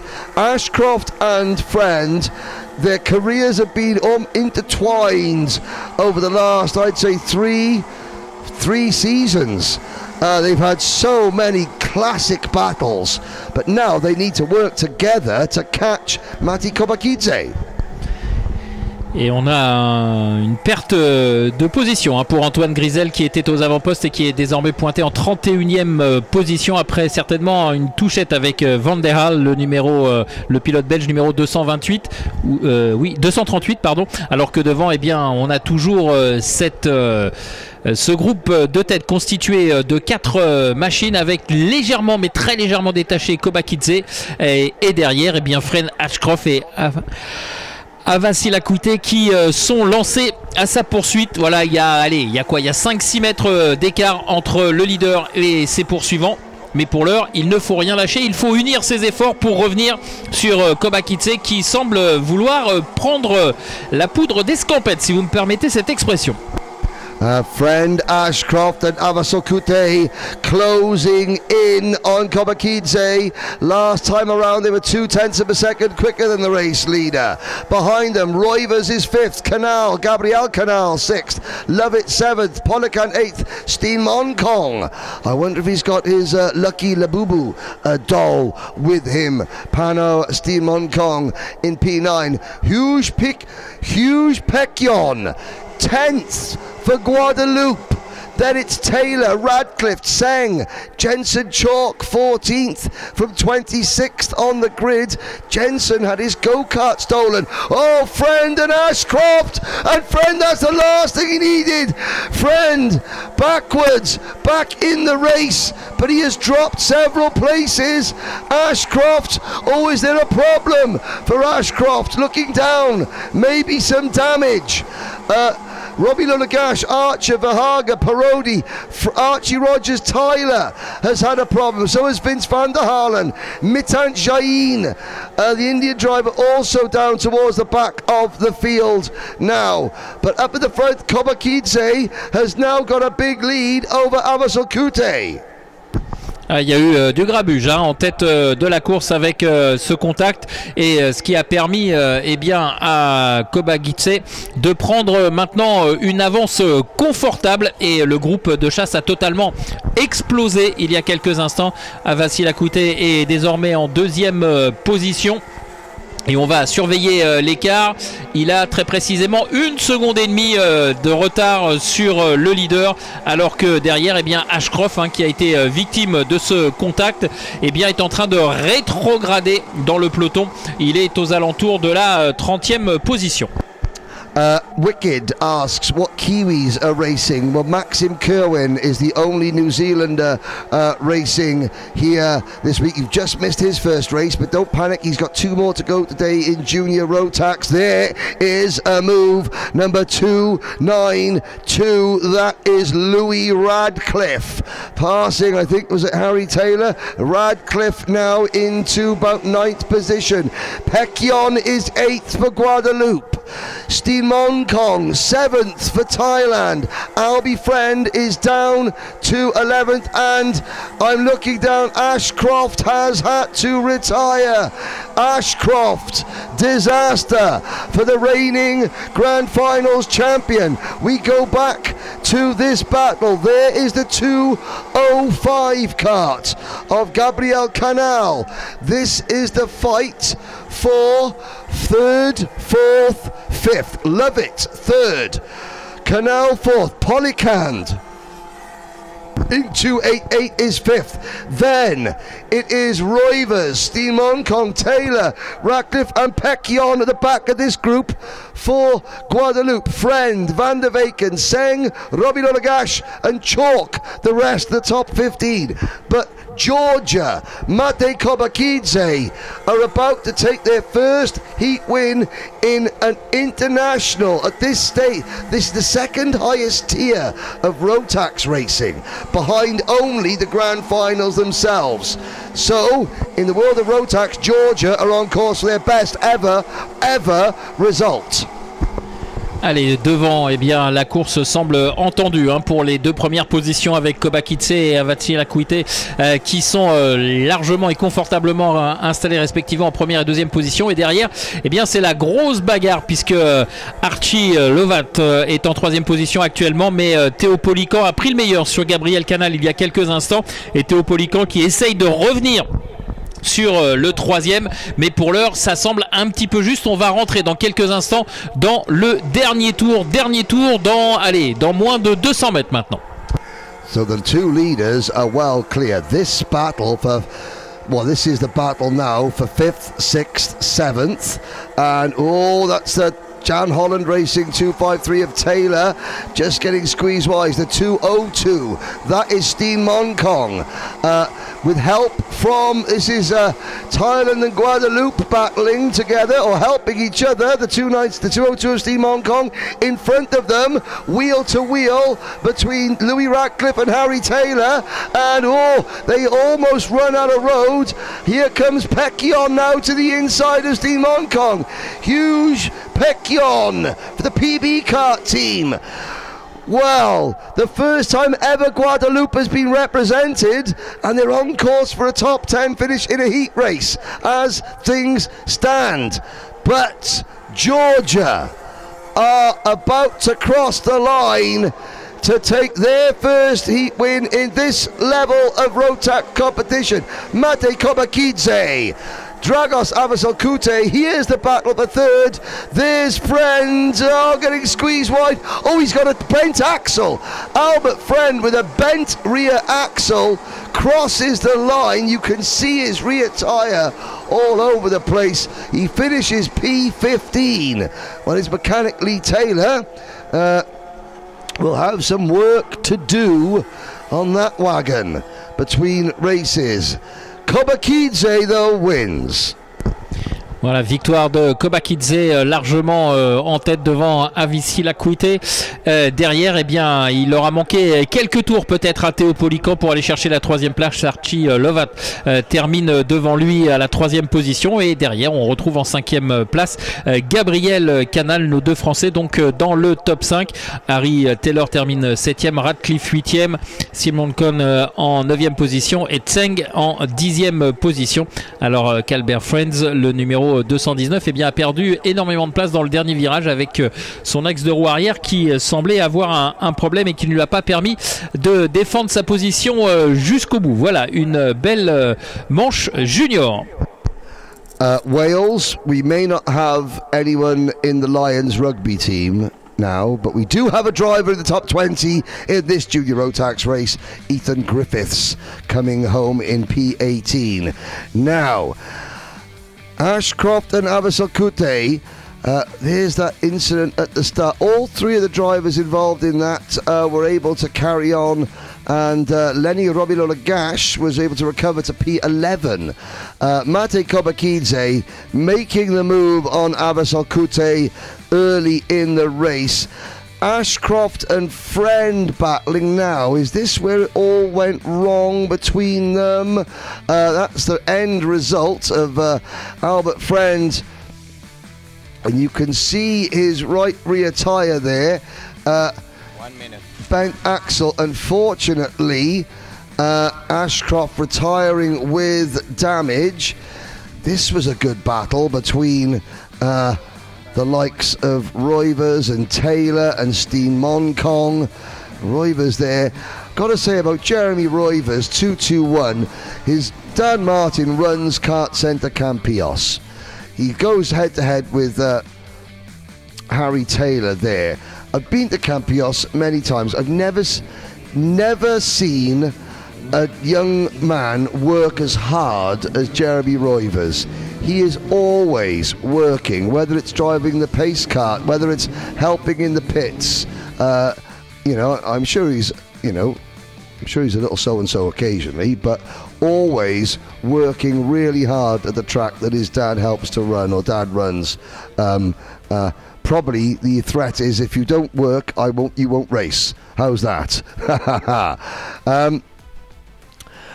Huge Pecchion dropped to 19th there on the last lap. So Guadeloupe waiting for their first top 10. But Jen Wade, the sun is shining and the Mini-Max drivers are up next. Fantastic. Blue skies, sunny, good drivers. Hi, boys and girls. There they are, they're ready. Okay, now after that little bit of chaos in the juniors, I think we're ready for some good racing. We're ready for some good racing. So, front row. Here's Emerson. It's very focused. Fantastic qualifying. But on this side, the guy that almost beat him, Riley Murrow. How are you? All right, thank you. You? Yeah, I'm good. I'm good. Have you been over there having crepes or ice cream or anything? Only one last night besides that. I think that was well deserved though, wasn't it? Yesterday was a good day. Yeah, it was all right. I suppose it's only heat. Okay, so I see there's a few of your teammates here. Some of them are going good, some aren't so good, but they've got a little bit of work to do today. We're going to say good luck and leave you to it. Well done yesterday, P2. Okay, here we go. Oliver, a little bit different go-kart this year. How's it going? It's better, I think. Okay. What about yesterday, qualifying? How was it? I think I messed up a bit for the driver.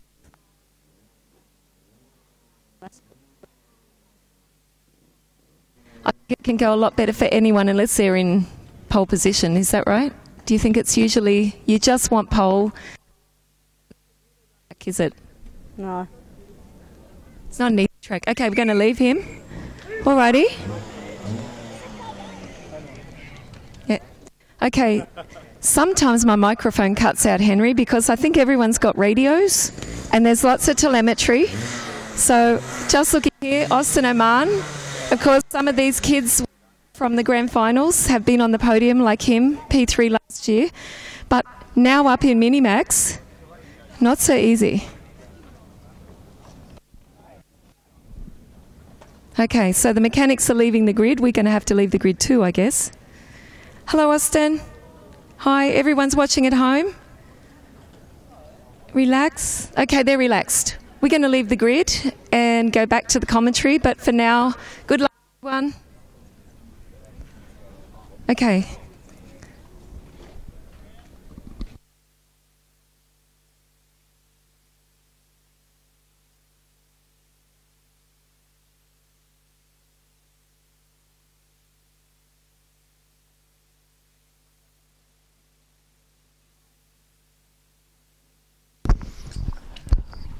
Well, there's Emerson McAndrew Uren. Eric, spark plug. There was no spark in the plug. That's why Emerson did not start his first heat race yesterday. The good news is there's only 34 Mini-Max. There's nearly a full grid, so everyone will make the final. We have got, this is heat 2, heat 3 is later. They've got the super heat tomorrow. So it all is not lost for Emerson, who finished second in this event last year. Fifth in the grand finals for in the Mini-Max class, driving for the Dan Holland Racing team. His great-grandfather, Jeff Uren, was a British touring car champion back in the late 50s, early 60s, so he's got a pedigree. I'm not quite sure. Obviously, it missed a generation with his dad Wayne. Only joking, Wayne. But you know, it passed down to the grandson or the great grandson. Not quite sure which generation it is, but yes, Gentleman Jeff. He was called Jeff Uren. Very popular. The late Jeff Uren. Very, very popular indeed. And here we go. Engines are fired. It's Emerson McAndrew Uren and Riley Murrow on row 1. Alfie Ward and Leo Livings row 2. Alfie Mayer on the inside of row 3 alongside Oliver Spencer. Julian Duemer, Marc-Andrea Quesada, Austin Oman, Achilles Peruzzi, Attica Mia, Eddie Duncan, Tom Reed, Josh Cormack, Joshua Cook, Maria Roberto, Soren Gallagher, Leon Herberts, Ryan White, Harry Ratcliffe, Arthur Farrow, Ari Kallenberg, Max Jolly, the British O-Plate winner, Enzo Landry, Lucian Smith, Sebastian Behrman, the cousin of F1 driver Oliver Behrman and F4 driver Thomas Behrman, Robin Raikkonen, Tristan Abiels, Khalid Medwini, Tren Van Malik, Alex Baroni for the Foo drivers team, Felix Shuoting Chang, Armando Latortuesta and Nikola Djordjevic. That is your full starting lineup. Allez, le peloton qui est en train de se regrouper dans la ligne droite qui mène vers le virage du Technopark. On est en train un petit peu de se jauger les uns les autres avec ce rythme très très lent imposé par McAndrew Uren qui est le poleman. C'est lui qui donne le rythme de ce tour de formation et qui va emmener le peloton jusqu'à la ligne de départ. You've got, Boy Rotax says hello. Hello, Boy Rotax. Linda McClear is cheering on Chloe McGill. She'll be going out in Micromax later on. Please keep your messages coming in on the 3MK live chat feature on the YouTube channel. The drivers do know. There's Robin Raikkonen. False start. On le voyait venir, hein. Départ à refaire, procédure de départ à relancer.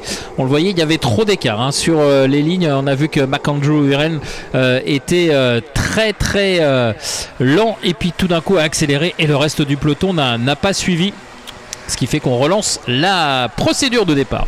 Now, as Robin Raikkonen, he's struggling, I think, a bit of straight line speed. There's a waft issue for Robin, who is runs up the front everywhere else. He's struggling this weekend. Obviously his dad Kimmy working really hard with Robin. Robin's still smiling, but it is a tough one.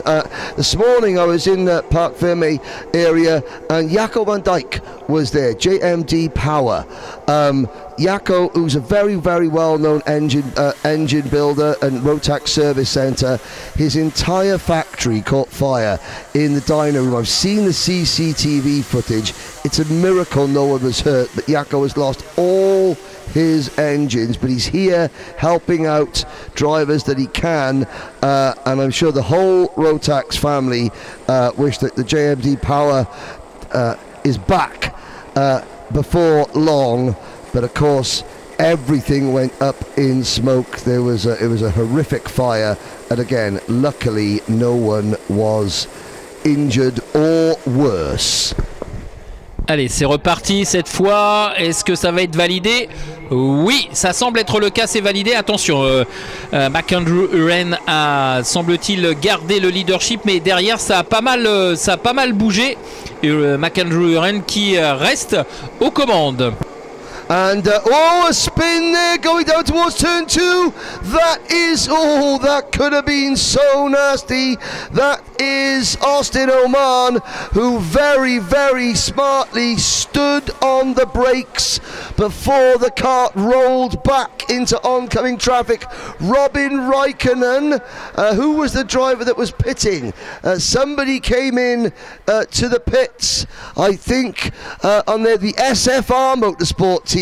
That's Alfie Mayer, and we're looking at one of the SFR cars. Julian Duemer on the Formula K kart there, goes up over the back of Alfie Ward. Now that's a new graphics kit for SFR Motorsport, that red and black, and they've even got graphics inside the side pods, where the metal side pod brackets are. That's all liveried up as well, and on you could see on the inside of the nose cones as well. And there's another, that's Alfie Mayer running wide, and Alfie Mayer slowing down a little bit. Raikkonen and Oman at the back. So Robin Raikkonen pitted. Obviously, something was loose and they put it back on very quickly. He came out of the repair lane and has joined the race down in 34th place. Oman 33rd. Achilles Peruzzi also in trouble early on, as we watch Oliver Spencer chasing down Riley Murrow, but Emerson McAndrew-Uren, whose tyres are 1 lap fresher than everybody else, doing what he has to do. He now has to try and win both today's heat races, and then that will give him a place midfield in the superheat. More points available in the superheat, so he's not out of contention for an overall win yet. As Spencer for the SP, Stan Peck's motorsport team. They were the last team to leave the garages last night, SP Motorsport.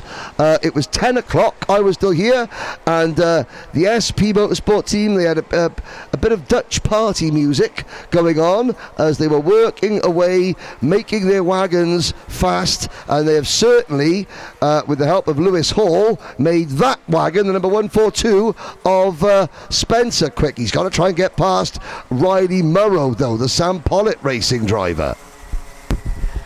Nouveau passage dans quelques instants sur la ligne de chronométrage du leader McAndrew-Uren, mais il avait pris le large, mais finalement Murrow et Spencer, Riley Murrow et Oliver Spencer sont en train de revenir sur le leader McAndrew-Uren, qui va bientôt voir la menace Riley Murrow être de plus en plus réelle pour lui, puisque l'écart qui était d'une dizaine de mètres, eh bien s'est réduit de moitié, puisque Riley Murrow entre autres vient de réaliser le meilleur tour en course. Les deux poursuivants de l'homme de tête sont passés sous la barre des 58 au tour, alors que McAndrew-Uren, lui, a tourné en 58,017 lors de ce dernier tour. Il a lâché un petit peu plus de 3 dixièmes à ses poursuivants. Oh, a collision down at the back of the field. You'll just see the drivers coming past the yellow flags now, as that was Arthur Farrow, Ari Kallenberg and Maria Roberto all coming to grief, and they're all out of the race, up and out of the carts, walking away.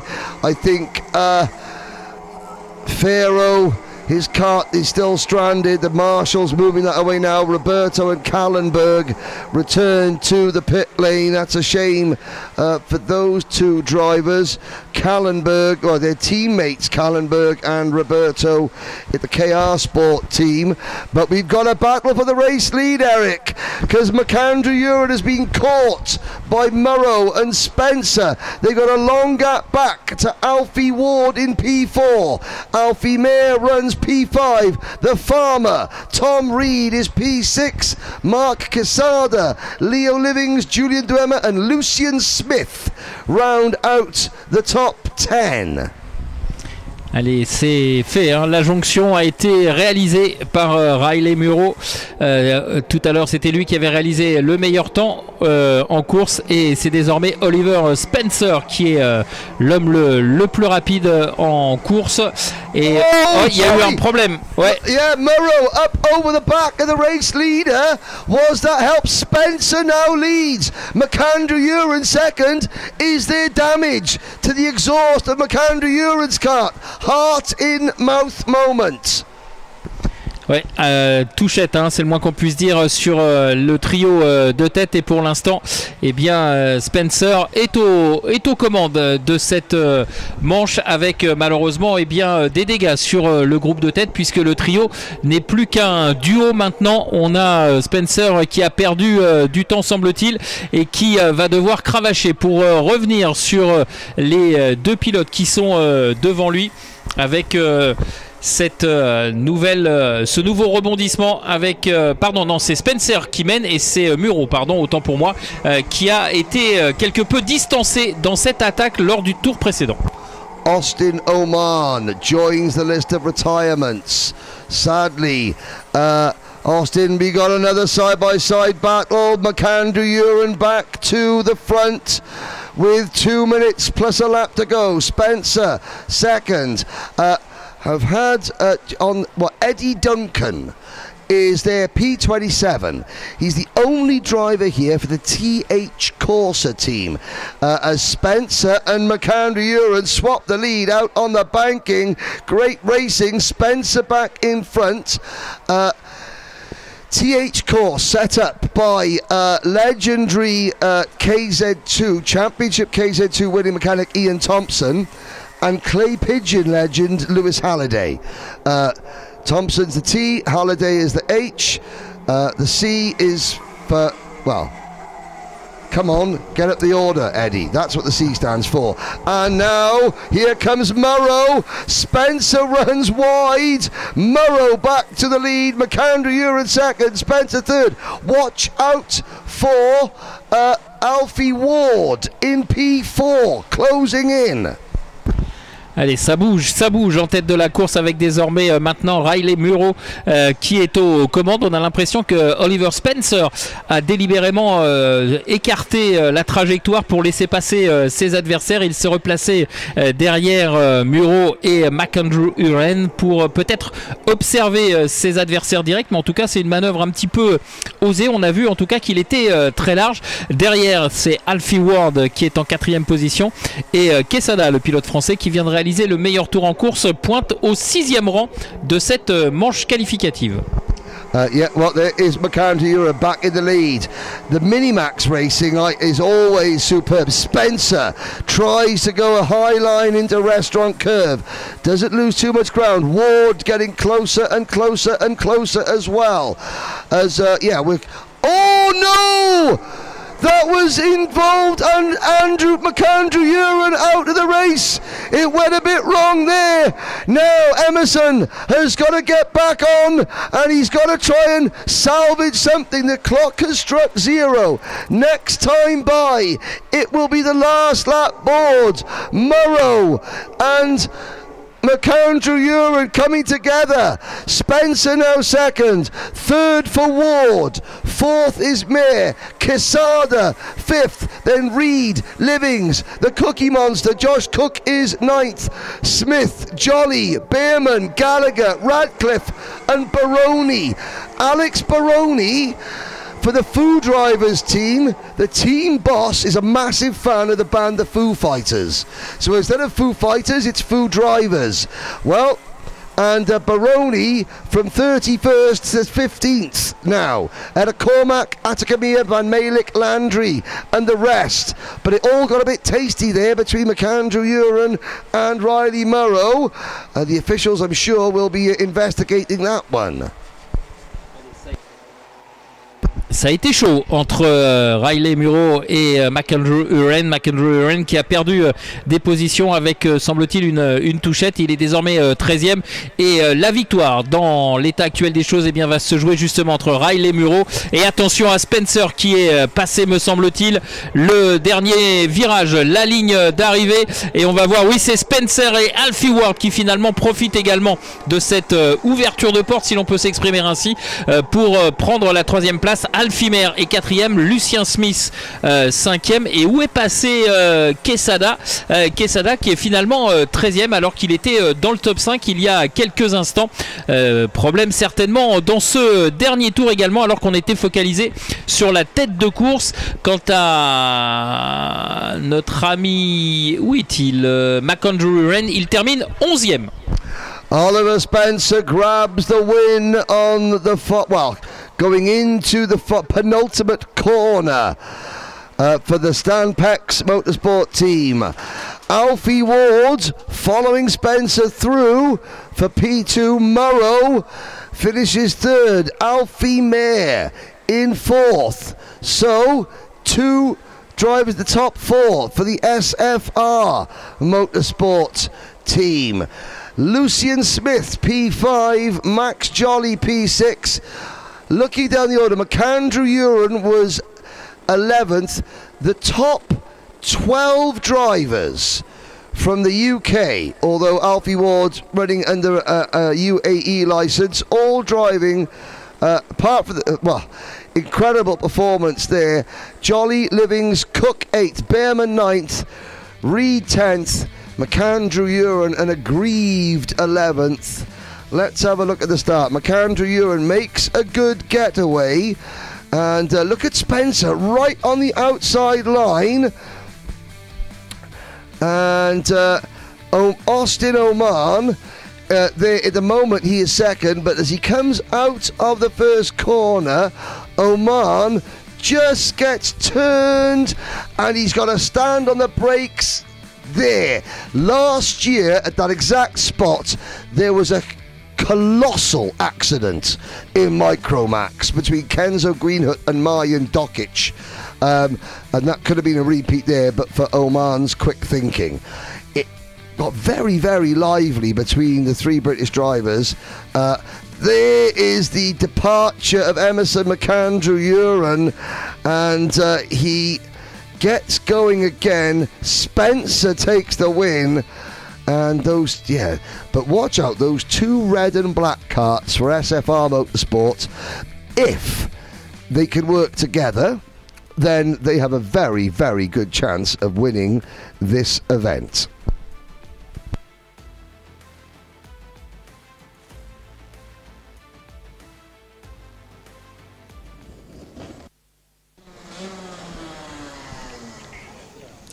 Well, down here on the Micromax grid, it's relatively calm, and there's a young lady, another young lady, on pole position.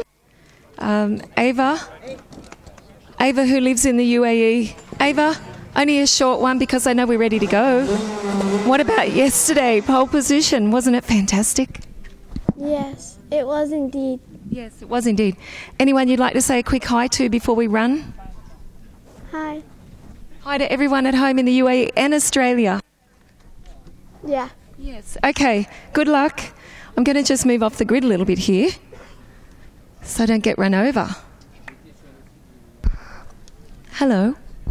How are you? I'm good. I'm good. Would you like to tell everyone who you are, where you're from?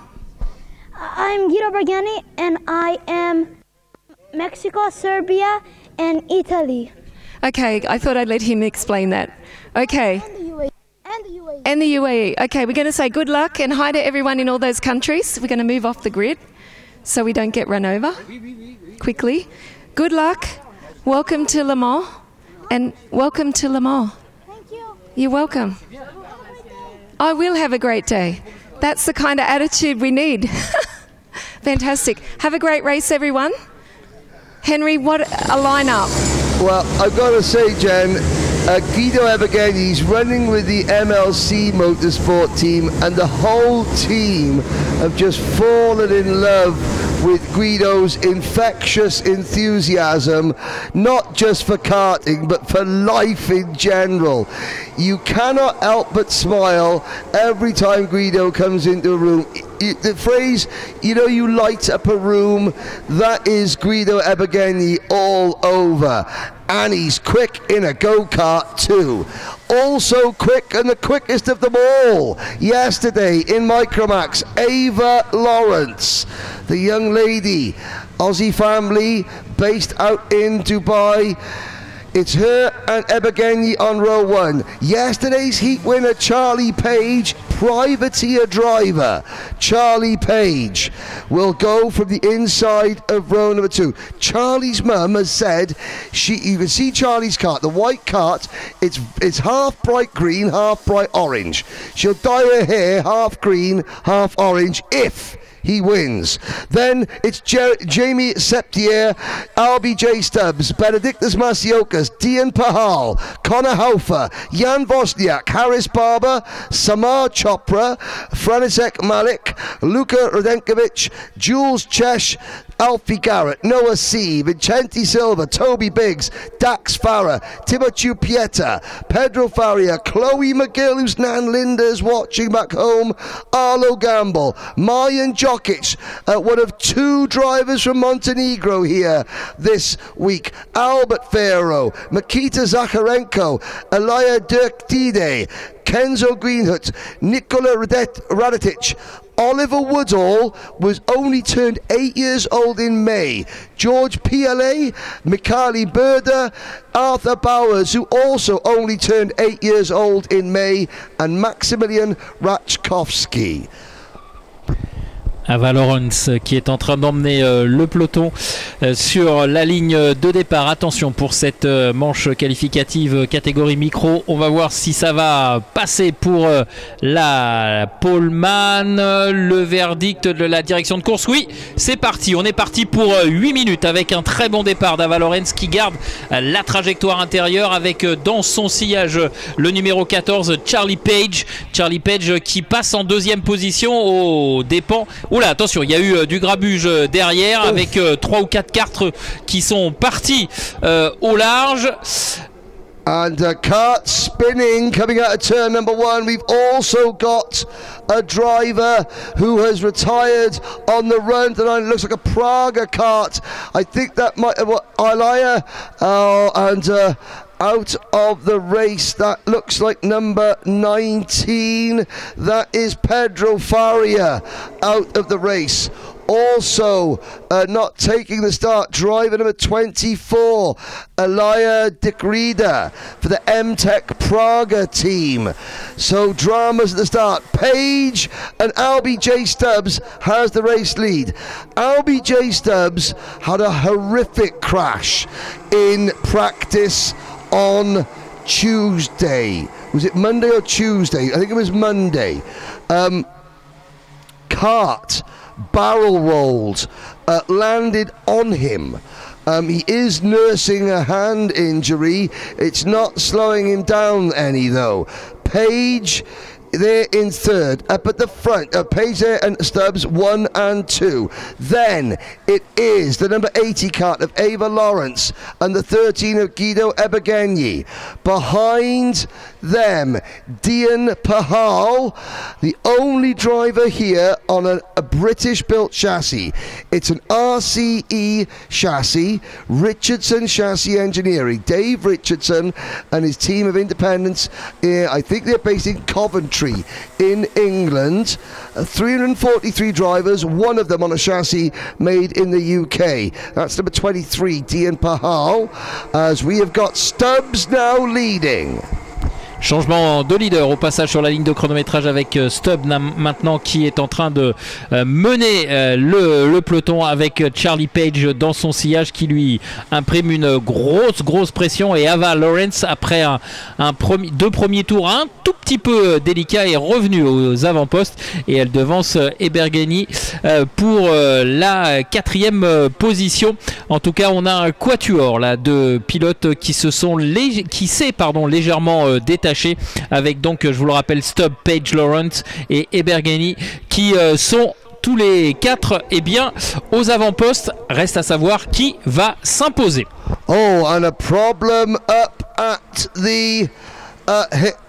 on the banking. We'll have a little look. Somebody has gone off. I think it's Jan Wozniak. Jan Wozniak with issues, and there is the Polish driver Wozniak. Well, we can show you that now because Jan was under the cart and he is walking away probably more angry that he can't get started again. Benedictus Masiokas up into P5 sets the fastest lap of the race as we watch Stubbs from Page. Ava Lawrence is third, Ebergheni 4th, Masiokas closing in 5th with Septier, Pahal, Barber, Alfie Garrett. Well, Kerry Probert is trying to watch Alfie Garrett quietly at work. Kerry, I don't think it's going to work. I don't think that's going to happen. You need to start jumping up and down your desk. Tell your co-workers that Alfie is 9th at the moment at the International Trophy. There's Dian Pahal, the Sikh Sword of Kandar on the back of his crash helmet, the sign of Sikh strength and power. He's going to need some now to try and get back into the top 5. He's down to 8th. Allez, c'est toujours LBJ Stubbs qui mène la danse dans cette qualification micro avec dans son sillage Charlie Page et Ava Lawrence qui doit s'employer pour essayer de résister aux attaques d'Ebergheni Ebergeni, pardon, qui se fait de plus en plus pressant et à force de résister Ava Lorenz, eh bien, elle permet sous l'impulsion de Benedictas, eh bien, de voir le groupe de tête compter beaucoup plus de pilotes, puisqu'on retrouve Benedictas, Septier et Barbier notamment qui se sont joints au groupe de tête, et désormais on a 7 cartes qui sont conjoints aux avant-postes de la course, avec un nouveau passage sur la ligne de chronométrage pour Stubbs devant Page, Lawrence et Bergeni. Benedictas, Septier et Barber. Alfie Garrett gagne une position aux dépens de Singh Pahal. The lead group 96, Sam Pollitt Racing's LBJ Stubbs, Privateer driver Charlie Page, Strawberry Racing's Ava Lawrence. Ava Lawrence looks to the inside of Page. Page defends. They both run a bit wide. Here comes Guido Ebergenyi, the biggest smile in karting. Ebergenyi has third place for how much longer? Not much longer. And look at this, they're 4 wide coming off the banking. Masiokas with the yellow top of his crash helmet, Harris Barber and Alfie Garrett, Jamie Septier with the orange front. That is Septier in kart number 86, the kart pro driver. Then it is Garrett, Pahal and Dax Farah rounding out your top 10. Allez, ça bouge en tête de la course avec Ava Lawrence maintenant qui est en 4e position. Charlie Page est 2e et c'est Albie J. Stubbs qui mène la danse. Benedictas est 5e avec Barbier et Septier dans son sillage. Mais attention, ce groupe de tête, ce groupe de chasse maintenant désormais lancé à la poursuite d'Albie J. Stubbs, eh bien va évidemment bouger dans sa hiérarchie. Et on le voit, hein, à la sortie du banking, il y a des attaques incessantes. Alors, qui a pris la 4e position? En tout cas, c'est chaud. Attaque certainement au bout de la ligne droite. I have to say there, Masiokas with the Ayrton Senna tribute crash helmet. Somebody said something very, very, as we got to the final minute, somebody said something very emotive to me in the USA a few weeks ago. He said that even though Ayrton Senna has been gone for over 30 years, there is not a karting paddock of children anywhere in the world without an Ayrton Senna crash helmet. Such was his influence on the mindset of so many young racers. 30 years after his passing, there are drivers still watching and learning from the ethos and the mindset of Ayrton Senna. Quite remarkable, and that is a tribute to the legacy that he has left behind. Up at the front, Stubbs beginning to pull away. I'll remind you again, Albie J. Stubbs is driving. He can't, his hand is so sore, he can't lift the radiator flap.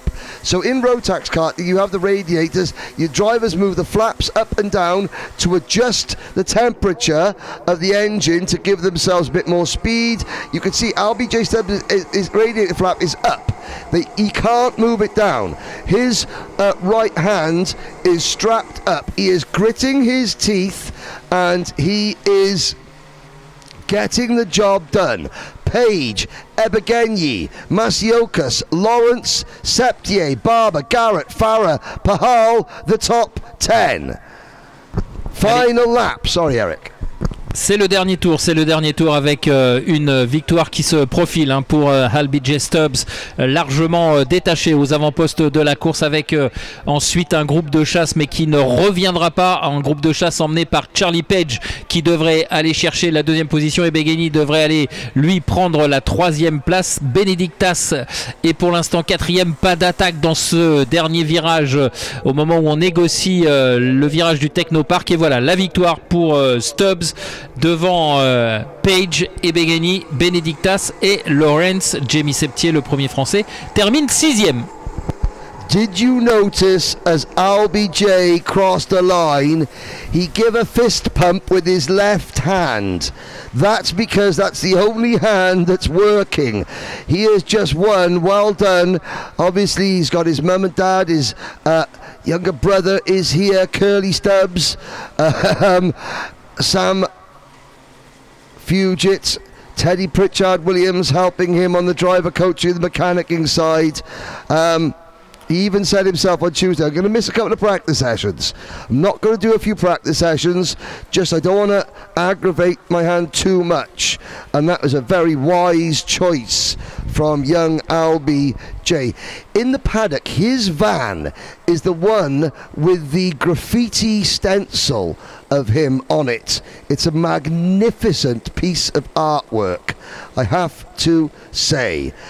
There is your top 12, Chloe McGill, the young lady from Scotland, P13 for Chloe.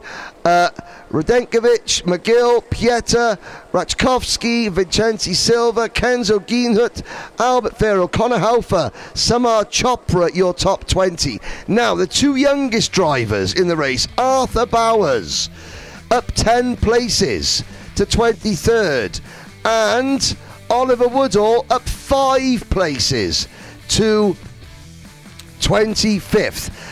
At the start of the year, those drivers, they weren't allowed to race. They weren't allowed to race this class because they were still 7 years old at the start of the year, so they're the two least experienced drivers. This is Page battling with Stubbs. Further back, Guido Ebageni, and this was 4 wide coming off the banking. Look at Masiokas, though, in the yellow crash helmet. He made through. There is the number 86. That's Jimmy Septier, who did a very good job coming home in P6 ahead of Alfie Garrett. And we watch the drivers cross the line. That is the micro heat. 2 out of the way, and Jen Wade is going to be speaking to the first of over 100 senior entries that we have. There you go, Jen, take it away. Seniors, and Tom Strell's also much bigger than me now. Tom's, I remember you racing Micromax, Minimax, Junior Max, front row, Senior Max. Yeah, it's quite crazy that it's front row here in Le Mans, and it's very good. Now, we talked to Jacob Ashcroft about what's the dream. He won the grand finals last year. You've been very close, always to the front since I remember you racing, all the way from Latvia. What's the dream? We're here where legends are made. I'd say the big dream is, of course, Formula One, but if that doesn't work out, then I would really love to race here in the 24 hours of Le Mans someday. Okay, so maybe one day we'll be coming here to watch you on that track, not this track. But what a dream, and what a great race to be here with all these international drivers, and of course some that you know as well from the European and different international events you do. Yep.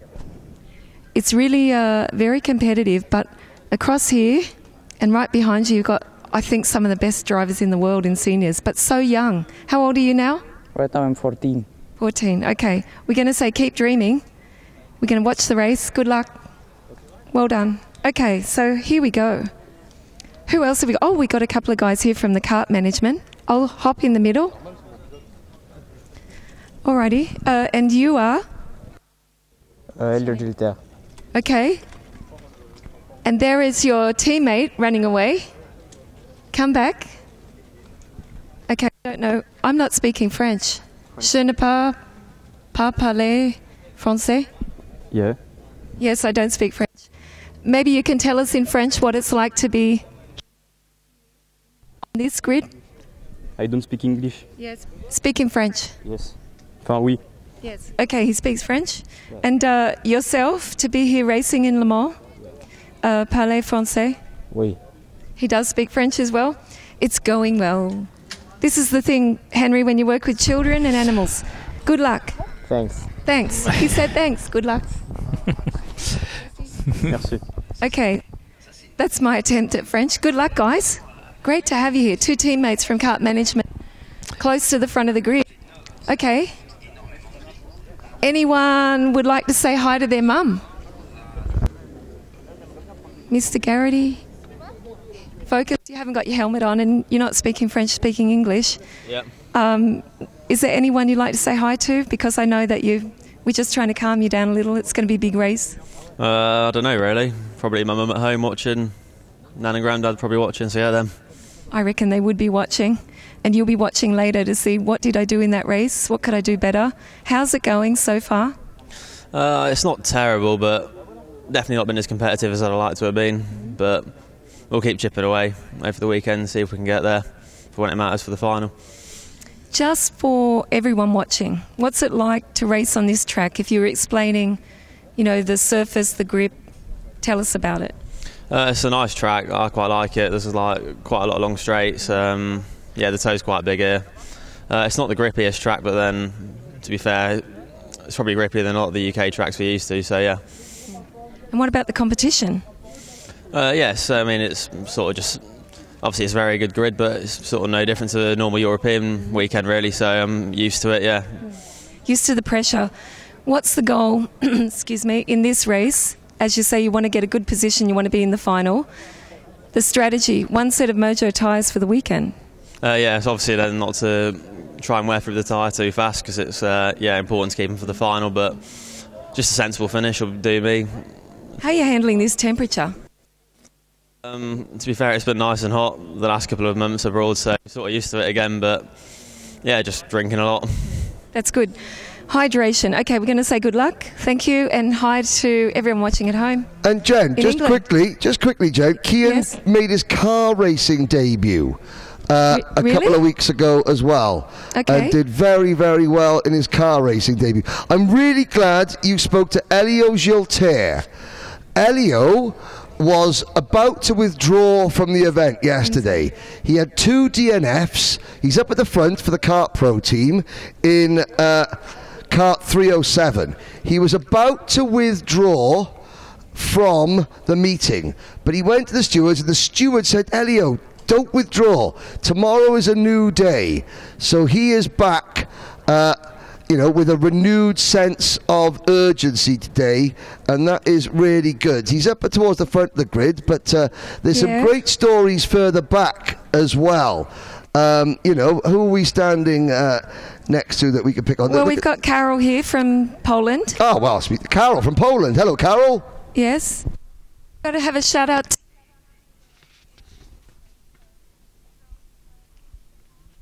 Dzień dobry, witam wszystkich. But I'm not sure if you heard it, Henry. I've got a little bit of a problem with the microphone if I'm too far back. Well, tell grid. Carol to get quicker then. If he wants an interview, he's got to qualify better. Henry said to get quicker. Okay. Thank you, Carol. To all our Polish friends watching, and I know there's a lot. Yvonne, I'll see how this works down here. I think there's so many radios on the grid. Sometimes my microphone's cutting out. Another one of our lady drivers, and of course one of our leading lady drivers. What happened yesterday?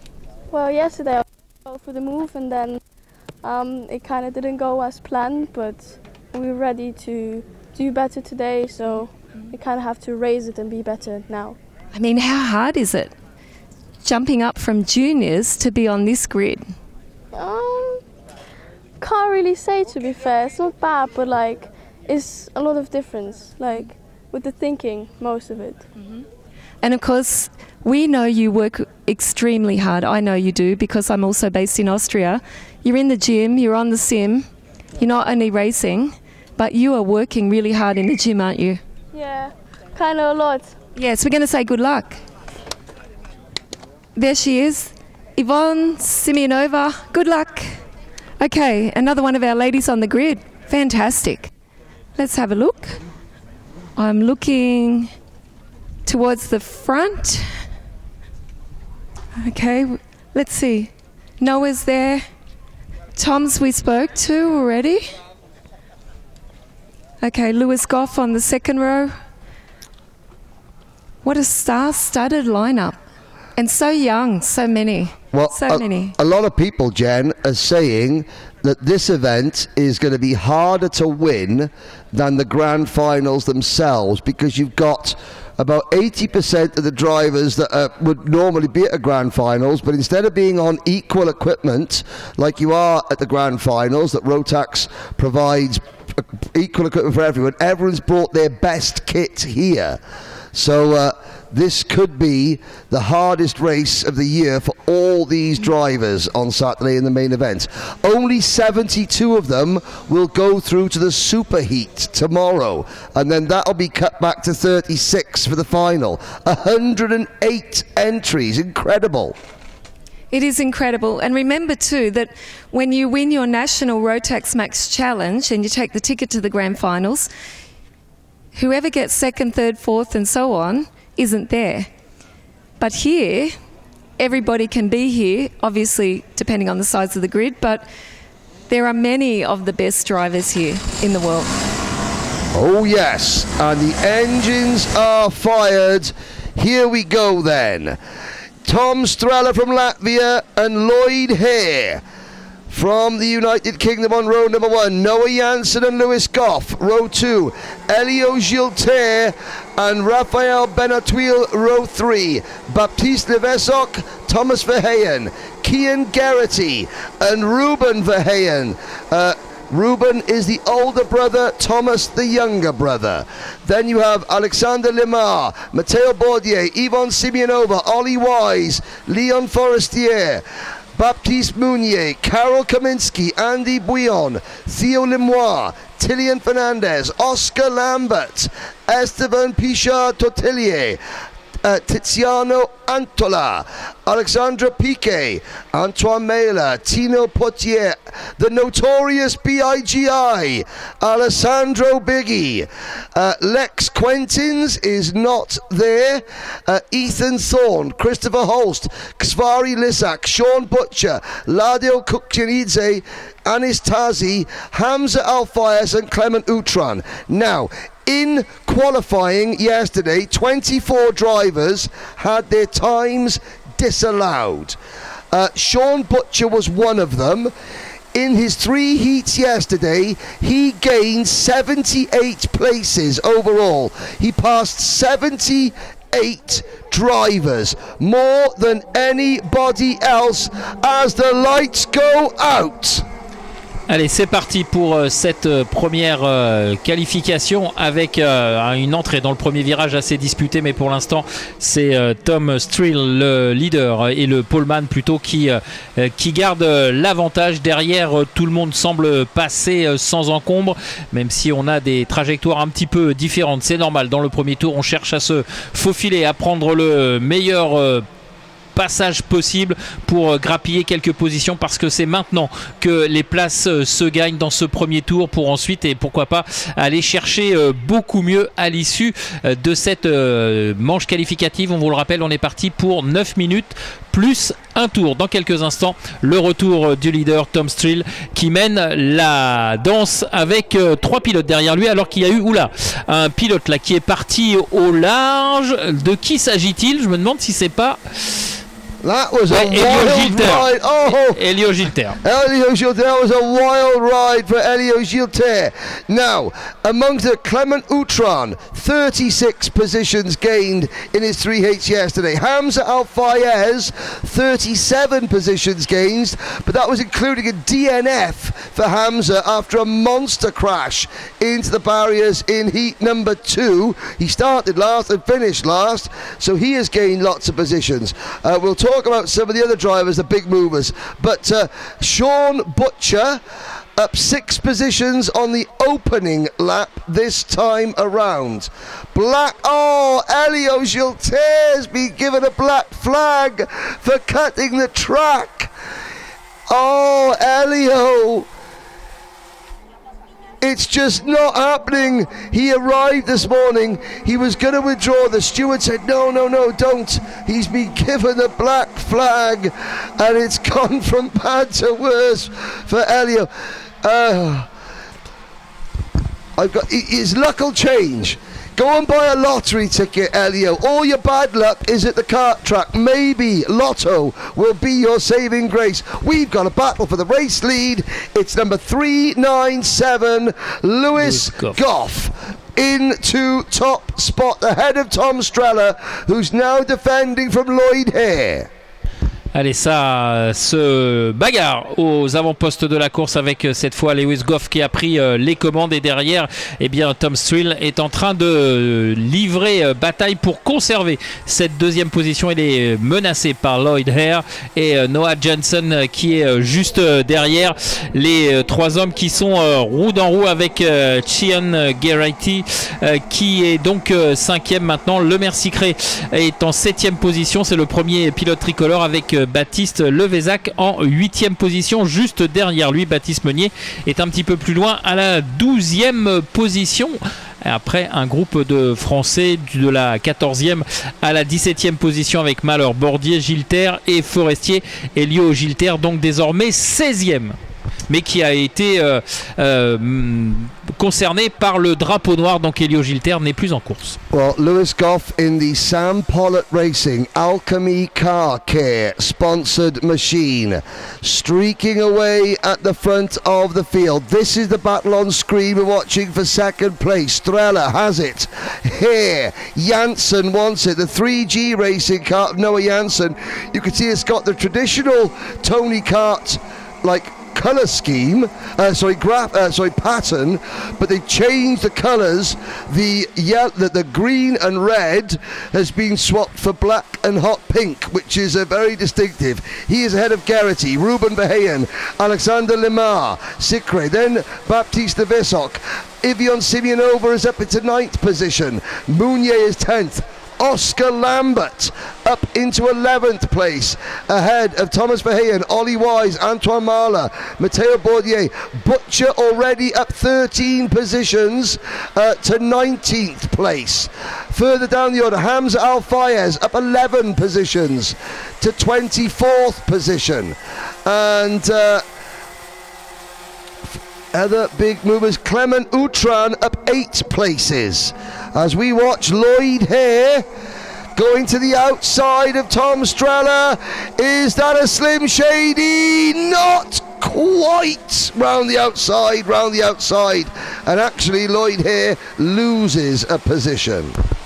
Noah Jensen qui est passé en 3e position au virage numéro 1 puisque Lloyd Hare essayait de faire l'extérieur. Malheureusement il s'est fait contrer et a été obligé de laisser passer le pilote allemand Noah Jensen pour le gain de la 3e position devant Lewis Goff. Est un petit peu détaché maintenant, même largement détaché. Il compte un peu plus d'1,5 seconde d'avance, et Tom Strill qui essaye de faire la jonction, mais ça va être compliqué maintenant. Il reste un peu plus de 3 minutes 30 plus un tour dans cette manche qualificative, et c'est bien engagé pour Lewis Goff après Tom Strill et Noah Jensen et Cian Geraghty qui sont en 3e et 4e position.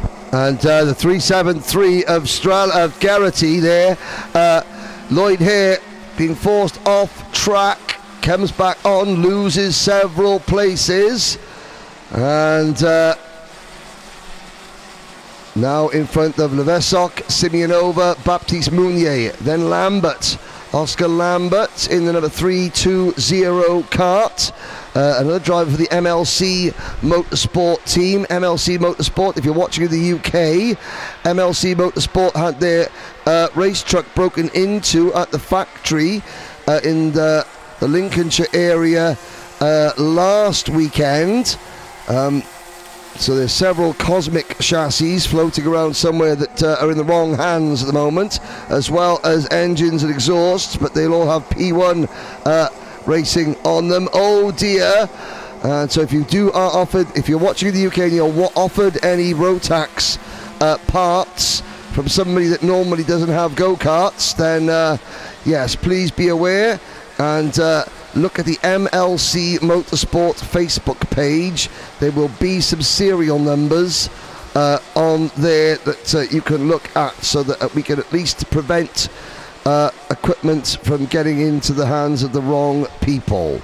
There on your screen, that green, white and black cart, that is the RS competition livery machine, I believe, although I'm trying to see who would be in that cart at the moment. Maybe it's a different team, I will have to check. Going through, cross the line, Ruben Verheyen in cart number 348. 348. That is the RSC competition kart that we were looking at. There's Lewis Goff. Well, Alchemy Car Care, I would imagine they make your car look nice and shiny. Lewis Goff has got a nice shiny wagon at the front, no tyre scuffs on it because he is clear of all his rivals. Strella, Janssen, Garrity, Verheyen, Hare, Lemar, Simeonova, Mounier and Lambert, your top 10. Sean Butcher up 19 positions. He's up to P13 now. Clement Outron up 40 positions to 22nd. Hamza Al-Fayez has dropped a couple. He's down to 26th position. Karol Kaminski has joined the list of retirements as we watch the lead, well, the chasing pack. And there is the RM Concepts machine of Alexander Lemar defending from Ivion Simeonova in the Sandro Lukovic Racing entry. Allez, nous sommes dans les 2 derniers tours puisqu'il reste moins de 30 secondes maintenant dans le temps réglementaire. On va se diriger vers une victoire, semble-t-il, assez facile de Lewis Goff. Et vous le voyez dans le peloton, eh bien, on bagarre toujours, et notamment ce duel qui oppose le Mercicré à Semenova. Et pour l'instant, c'est chaud entre les deux cartes. On ne se fait pas de cadeau et on est passé, là, semble-t-il, pour... la réplique au bout de la ligne droite qui mène au virage du Technopark. C'est à couteau tiré là, et c'est le Mercicré qui essaye de prendre le meilleur sur Verheyen là, mais pour l'instant ça passe. Voilà, le Mercicré qui prend la 7e position, Lambert est 8e, Simonova 9e. Oscar Lambert there in kart number 320, pulling off a good move there to pass Ivan Simeonova. Now Lambert moves on to the rear bumper of Alexander Lemar-Sicré. As this is the fight on your screen for 7th position. They head out through turn number 10, that fast right-hander. Photographer is crouched everywhere, getting the best angles of Isak Lambert, and picks up another position for the MLC Motorsport team. And the driver in red and black, who is now looking for make a move on Simeonova. Oh, that was Baptiste Mounier, and Simeonova has lost a nose cone. That's disaster for the Austrian lady, and Baptiste Mounier comes back on track as well. You saw the move happen, and just jumped over as the checkered flag has come out. Lewis Goff is your winner. Strella 2nd, Janssen 3rd, Garrity 4th, Hare 5th, Verheyen, Lambert, Lemar, and Sean Butcher on the road. That's another 23 positions gain. Now I'll wait till the results are official before we do our calculations, but if things stay the same, that means that in 4 9-minute plus 1 lap heat races, Sean Butcher has gained 101 places on track. Let that sink in for a minute. What's 9 times 4? Not much. 36. 36 minutes plus 4 laps. And he's gained 101 positions on track. That's why we love Rotax karting, boys and girls. Let's have a look at the start. You could, here on the outside, Lloyd Hare's been getting better and better at starts throughout the weekend, the week so far.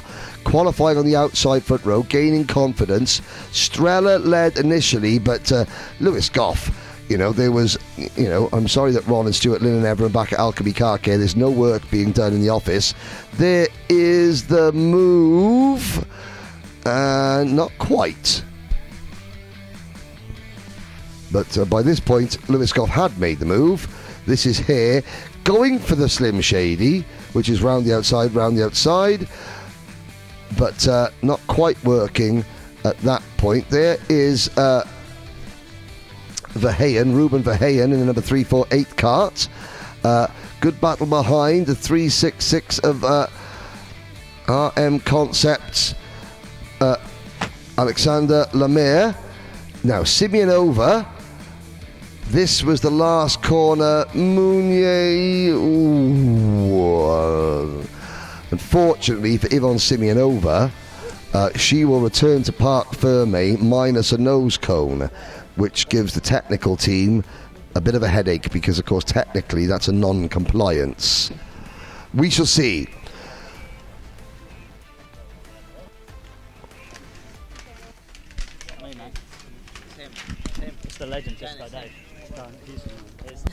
Well, there's a bit of an argument down on the grid as to who will talk to me.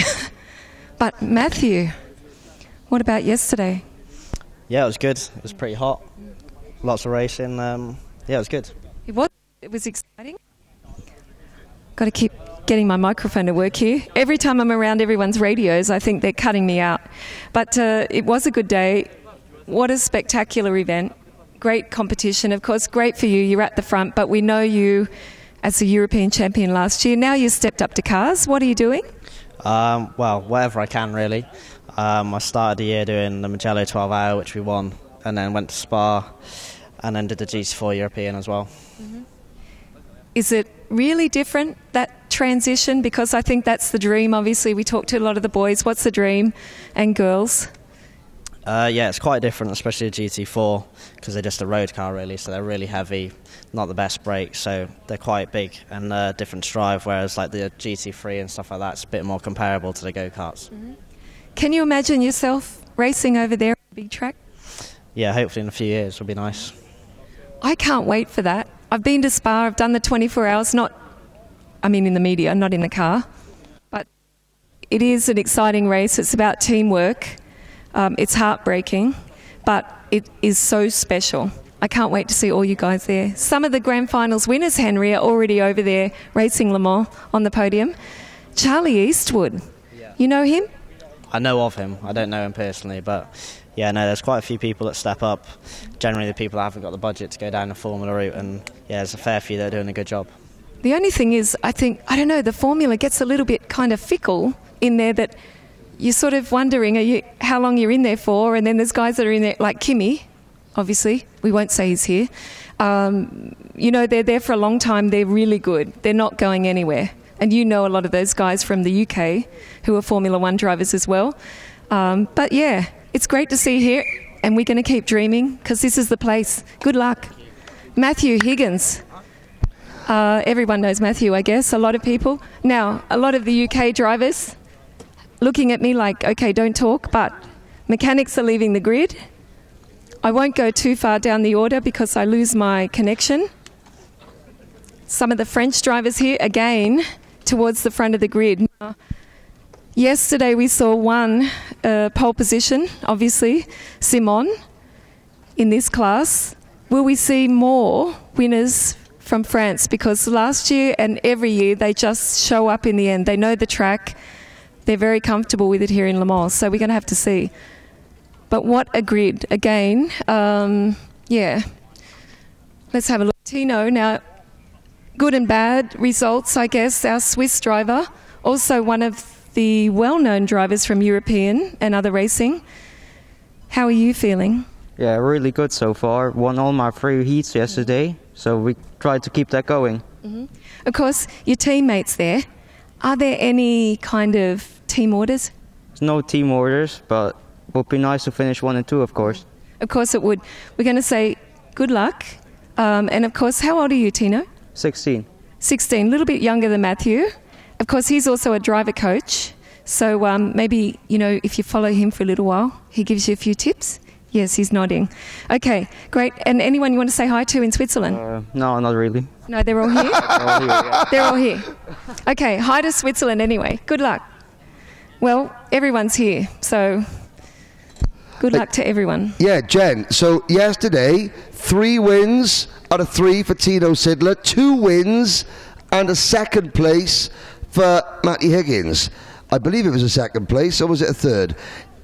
I think it was 2nd. If Matty can beat Tino, that would tie them at the top of the point standings overall. That would be something that is not lost on either driver when it comes down to sorting out. But watch for the number 326, that's Sodi Kart. Mehdi Lassoue, also good. He starts third. Leon Hasty for Craft Motorsport is P4. Hugo Grasto and George Nasser are next. Oscar Guccio and William Pemble on row 4. Jort van Wyk, Tituan Lescaye on row 5. Rafael Morrow, Ruben Morel, Macaulay Bishop was a race winner yesterday, and William Antrobus on row 7. Flynn Fitters, Rafael Boomer, Manolo Sondin, Orange County, California's Charlie Smith on row number 9. Kacper Sitko, Hugo Lecroix, Gabriel Jimenez Serrano. Owen Neve had a throttle stick open yesterday. He goes from row number 11. Lola Gervais, brave young lady. She rolled out of her cart yesterday. She's back in it today. She starts alongside Toby Lien. Eddie Veddy, Hugo Veddy. Eddie Vedder? I was thinking of, I'm sorry. Hugo Veddy, Matisse Favris, Hugo Rochon, Philippe Pagnier, Luis Comin, Sebastian Koch, Nolan Lamore, another driver on the move after an exclusion in qualifying. He has overtaken 33 drivers in his 3 races so far. Tom Bio is next. Kai Veach has overtaken 50 drivers. Jan Pinto overtaken 46 drivers. Then James Tester and Yanis Martin at the back of the field. We come to the line, we don't go racing. We'll talk about quickly. So, in qualifying yesterday, there was what the rule are: you have to be out of the pits before before 3 minutes before the end of the session. A bunch of drivers did not do that, so they were excluded. Then you're not allowed to roll out and slow down during qualifying. Other drivers did that, so they were excluded. Tom Langlois had an incident and didn't record a competitive time. So 24 drivers starting were excluded from qualifying, and now, the top 10. Lamore gained 33 places, Utran 36, Alfayez 37, Cameron Nelson, who we'll see in the next race, 41. Jan Pinto's gained 46, Kai Veach has gained 50, Arthur Roban has gained 51 places, Tom Langlois 56 places, Lewis Gilbert 60, and Sean Butcher 78 places. That was after 3 races yesterday, and we'll keep that updated as the final 2 rounds of heats goes on today, because of course wherever you qualify, you start every one of your 5 heat races in seniors from that position. So Sean Butcher plus 101 aura at the moment. That is how many positions he's gained in 4 races. Here we go again. Allez, cette fois c'est bon, c'est parti pour cette première manche qualificative senior avec à l'intérieur le leader Matthew Wiggins, enfin le poleman qui maintient sa position, et derrière Tino Sidler qui plonge en 2e position, alors qu'il me semble que aussi c'est bon, Mehdi Lassoue me semble-t-il est passé en 3e position. Il a conservé sa position de sa grille de départ, et Leon Hasty est en 4e position. Leon Hasty there in the bright blue race suit for Craft Motorsport. In the UK, he has to drive as a junior, but obviously there's a slight difference in the age brackets between the UK and the rest of Europe, which is why he's in senior here. But he's definitely one of the youngest drivers in the class. Mehdi Lassoue. A big hello to Mehdi's father, Sami Lassoue, watching at home on the live stream. Had a message saying he's not here, he can't be here this week, but he's watching and he wants to wish Mehdi the best of luck. Now, Matthew Higgins leading. Let's just remember, yellow flags waving down at turn number 1. Il y a un one. kart qui s'est retourné, ouais. Kart qui s'est roll off. Oh, that is another kart And on its roof. There is a kart on the right end of the track. 2 drivers are up and out of their karts. walking away. In fact, one of them gets back in their kart. I think, was that the 3-2-1? If it was... red flag, red flag. Ah, red flag, red flag, red flag. Hugo Rogion.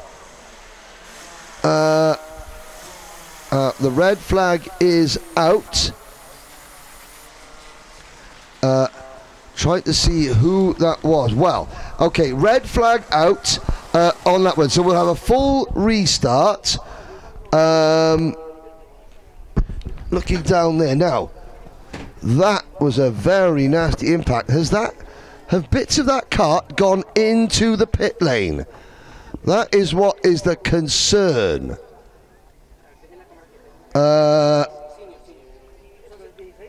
Right. So the drivers are okay. There is concern for somebody watching on the pit wall. We're not going to show any of that. The two drivers involved, Hugo Vedi and Hugo Rogion, Yanis Martin, Kai Veach and Lola Gervais also showing us not coming around, but both drivers are up and out. What we'll do, we will take time to show you some of our sponsors and advertisers. So we'll have a commercial break, and we'll be back with you when we know a little bit more. But the drivers are okay, and just working on the spectator area.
Why do you come here? Is this your career? Or is it all about fun? A chance to get away and leave it all behind?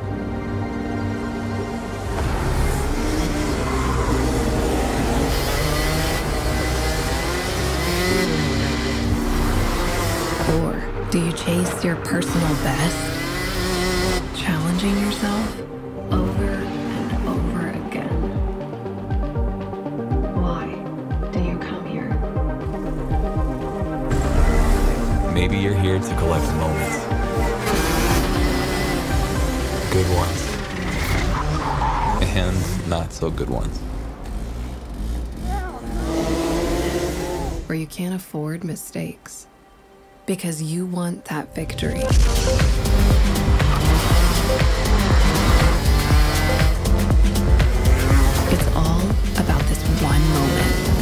when the hard work finally pays off.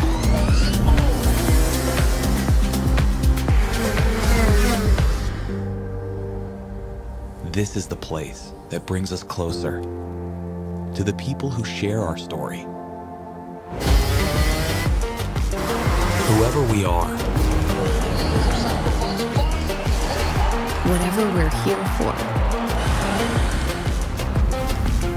racing is who we are.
Well, welcome back, ladies and gentlemen. You can see that the grid has been reformed. Very pleased to be able to tell you that the incident that was caused the red flag, 4 drivers involved. Everybody is absolutely fine. Lola Gervais, Kai Veach, Hugo Rogion and Hugo Vedi, all out badly damaged machinery, but still in the race. So we're going to be minus a few drivers. Ruben Morel also not out there. Neither is Yanis Martin. Eric, nobody likes to see that, but 2 karts coming together, one of them rolling onto the pit wall, thankfully not over it. And there is the 370 kart. That is Ruben Morel, who will be allowed back in to start at the back of the field. Voilà, donc on a repris le chemin de la compétition après cette interruption au drapeau rouge. La bonne information, c'est que les 4 pilotes qui ont été impliqués dans cette collision sont tous sains et saufs. Il n'y a pas de gros bobos à signaler, donc ça c'est la première information. On a vu aussi brièvement sur l'image que le numéro 370, Ruben Morel, serait autorisé à prendre part à ce deuxième départ, mais du fond de la grille. Pendant ce temps-là, Matthew Higgins a remis le peloton en formation pour procéder à un nouveau départ. Et parmi les 4 pilotes impliqués, on va retrouver malheureusement Lola Gervais, qui avait déjà été impliquée hier dans un accident. On craignait un petit problème à la jambe ou à la cheville, mais visiblement tout est rentré dans l'ordre. Et au moment même où on redonne le départ, c'est parti avec Matthew Higgins qui tout de suite jette un œil à son adversaire direct, Tino Sidler. Et attention à... Oula, derrière ça part un peu au large. Mehdi Laswed est en 3e position. En revanche, il y a eu du grabuge, me semble-t-il, pour Leon Asti. It looked like it was one of the Dream Racing karts, maybe the 392 of Hugo Grasto, or maybe the 406 of Oscar Guccio there, that got a little bit of a tip going into turn number 1. Yellow flags waving. 2 drivers off at the side of the circuit. It's the 349 and the 340. Toby Lien from Canada in the 340, and the kart management machine of Tom Bio out of the race. Higgins leads. Mehdi Lassoue up into 2nd. Sidler is 3rd, and I think that is Oscar Guccio up into P4. Bishop now runs 5th. Jort van Rijk 6th. Antrim 7th. Boomer is 8th.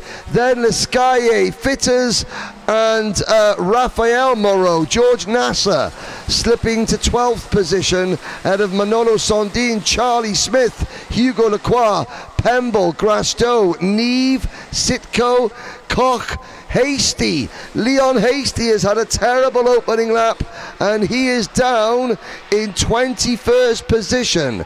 Going the other way, Lamore up to 22nd from 31st, and Jan Pinto up from 34th to 23rd.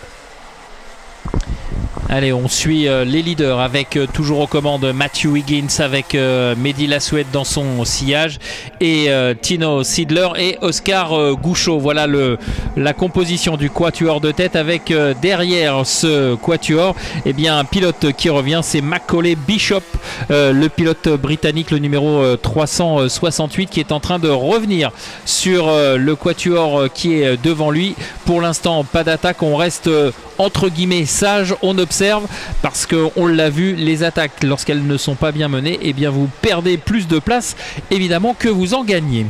Now, Bishop at the back of this lead group, he is the only driver to pass an inflicted defeat upon Matt Higgins so far this weekend. Higgins is doing this is going well for Matt Higgins at the moment, because with Mehdi Lassoue in 2nd place, how much longer Lassoue is there? The answer is not much longer. Sidler back into P2. Can Bishop get amongst the leaders? Because there's more karts running off track at Curve de Duchamp as we wait to see Higgins, Sidler, Lassued.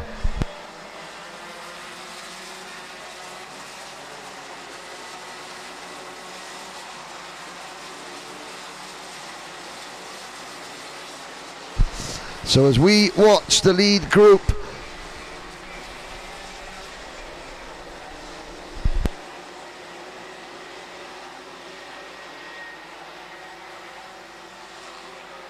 on the track, Higgins, then Sidler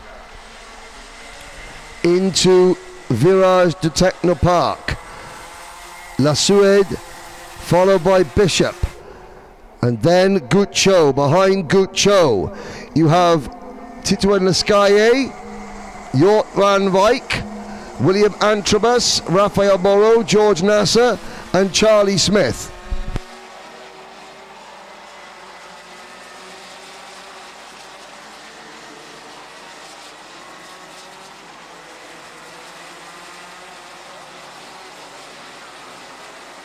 And side by side, Sidler under pressure from La Suède, but the more these the two battle with Bishop, Guccio and Lescaille right there as well. Antrobus not far off this group in 7th. The bigger that Higgins' lead will get, the more they go single file, the closer they will stay to the race leader. Allez, ça se regroupe en tête de cette manche qualificative pour les pilotes des groupes B et D, avec toujours pour l'instant Higgins devant Sidler et Mehdi Lasoued en 3e position. Chacun se retourne pour voir où est son adversaire direct. Les 3 premiers pilotes qui ont un tout petit peu d'avance sur un autre groupe emmené par Macaulay Bishop avec Oscar Gouchot et Titouan Lescaille qui vient de réaliser un très bon premier secteur. Oscar Gouchot qui est donc sous la menace directe de son compatriote, mais pour l'instant c'est la grosse incertitude pour la physionomie définitive. Et attaque, me semble-t-il, ouais, c'est passé pour Lescaille sur Gouchot dans le banking. The 3:05 of Luis Cumin and the 3:70 of Ruben Morel have been black flagged, possibly cutting the circuit. That seems to be the main reason for the black flags. Now Sidler with 3 minutes to go, right behind Higgins. Higgins defending into Restaurant Curve. La Suède holding on to 3rd. Bishop makes the move on La Suède. Bishop into P3. La Suède is going to lose another place to Lescaille. Yes, he does. No, he fights back. He does the crossover. Does Mehdi La Suède to regain, well, to only lose 1 place. It's now a Dan Holland Racing 1, 2, 3. At the front as they come off the banking through turn 12 and onto the back straight once again. Again, please keep your comments coming in on the live chat. This is the terror from Trefeglois in Wales. Matt Higgins leading Switzerland's Tino Sidler. Sidler at the moment the only driver in seniors who is undefeated this week. He won all 3 of his heat races yesterday. This is the last but 1 heat race for each of these drivers. And Sidler looking to the inside. Oh, Higgins blocks going into Curve des Duchons. And Bishop is there poised to attack as well. Et attention, parce qu'en tête de la course ça chauffe entre Higgins et Sidler, mais Sidler qui cherche l'ouverture est en train de bloquer également derrière Bishop, et de fait, eh bien, Mehdi Lasoued qui était un petit peu distancé a refait la jonction, et on retrouve de nouveau 4 voire même 5 cartes roue dans roue, puisque Lasoued a emmené avec lui eh bien, Titouan Lescaille, et on retrouve 5 cartes roue dans roue. Ça va être très très disputé. On est dans les 3 derniers tours maintenant maximum, avec toujours Higgins aux commandes, mais attention à Tino Sidler qui se fait de plus en plus pressant. Mais encore une fois, on l'a vu sur l'avant-dernier tour. Voilà, c'est passé pour Bishop. Sidler qui a, semble-t-il, ouvert la porte et qui perd également 2 autres positions, puisque derrière Lasoued et Lescaille sont passés. And Sidler getting freight trade there. Bishop made the move. Sidler on the outside losing more places, because look at this lead group. The lead group now goes all the way back to George Nassar in 9th position. So Sidler just getting forced on the outside line. He is now back to P5. is Tino Sidler. Jan Pinto, meanwhile, has gained 18 places. So Pinto moving up the overtaking rankings, which unofficial is just for my and now your amusement. This would put Pinto up into about 64 places gained in 4 races for Yam, as Mehdi Lasue trying now to hold off Tito Lascaye and chase down Macaulay Bishop, who in turn is trying to chase down Matthew Higgins. The clock strikes 0 just about now. Next time by, it'll be the last lap board. The lead group of 2, 4, 5 come into the last corner now. There's a little gap back to the next group of 5, 6, 7, 8, 9 and 10. That's Rafael Moreau in that multicoloured cart there, second behind William Antrobus in the second group. Here's the final lap, Eric, and Higgins has got his hands full. Allez, Higgins est rentré en tête dans le dernier tour, mais attention, attaque maintenant avec Bishop qui cherche à passer devant, mais ça résiste, et attention à Tino Sidler qui est le dernier du groupe mais qui pourrait bien profiter de la situation. Pour l'instant, Higgins maîtrise les attaques de ses adversaires. Mehdi Lasoued est toujours troisième, mais Tino Sidler, me semble-t-il, est revenu en 4e position, et c'est l'escalier qui maintenant ferme la marche de ce groupe de tête. Attention, ce dernier tour va être très mouvementé. Bishop tried, but Higgins goes, no son, I'm the big man in the DHR yard. You have to wait your turn. Higgins takes another win, and as Sidler comes home in P4, I think that gives Matthew Higgins the lead in the point standings. And Bishop in P2, can't have any complaints. He tried. Higgins wasn't going to break and wasn't going. His defences weren't going to break. And so I say this to Matthew Higgins. I've known him for a long time. I like to think that we're friends with the family. Higgins has quite often been the number 2. He was a British champion as a junior, but he has then been runner-up so many times in lots of competitions. Now is his chance. He is going to be number 1 this year in everything that he does. He is going to lead the Dan Holland team, and he is going to swap the amount. I mean, he's got 1 British title to his name. Yes, he's got European titles, but he's got a lot more second place finishes than first place finishes. And Higgins this year, even though he's only karting part-time, has got a determination about him that I haven't seen.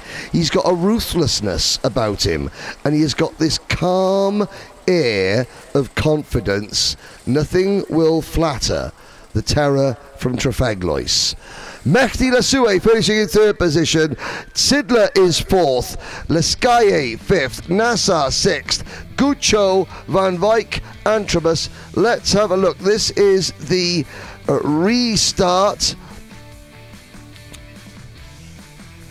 And that was the 392 kart of Hugo Grasto, who eventually retired, probably with damage as a result of that incident on the first lap. Just getting bounced through the air. One point it was a Dan Holland Racing 1, 2, 3. But as you may see, Lasue, Bishop goes for the lead. This is the Bishop goes for the lead. Higgins does the crossover. Bishop on the outside. Higgins just holds him wide. Lasue tries to make it work. Sidler coming back at Lasue. That didn't work. There's the Scalier having a little look. Sidler eventually. This is, I think, the final lap. Watch Sidler and Lascaye. The 2 leaders had gone, Higgins and Bishop. Sidler getting the run and falls short of 3rd place by 0.05 of a second. Leon Hasty recovers to take 12th place in that race. Jan Pinto, the biggest mover, he went up 18 places to 16th. Owen Neve 20th. James Tester 21st. And Jen is back down on the grid with the next group of senior drivers. I am indeed, and I find the pole sitter. Hi, Simon. Hello, how are you? I'm great. What about this weather? It's nice. Hey, it's quite... I don't know what to say about it, but we'll see on the track. But I feel like it's quite hot, and we'll see how it goes. How hot is it when you're actually out there, or you don't really notice? Yeah, we don't really notice it, but it's just at the end of the race where we are really hot. You're melting in the race suit then. Once you come in, I think the temperature goes up. Nice day, nice track conditions, good racing.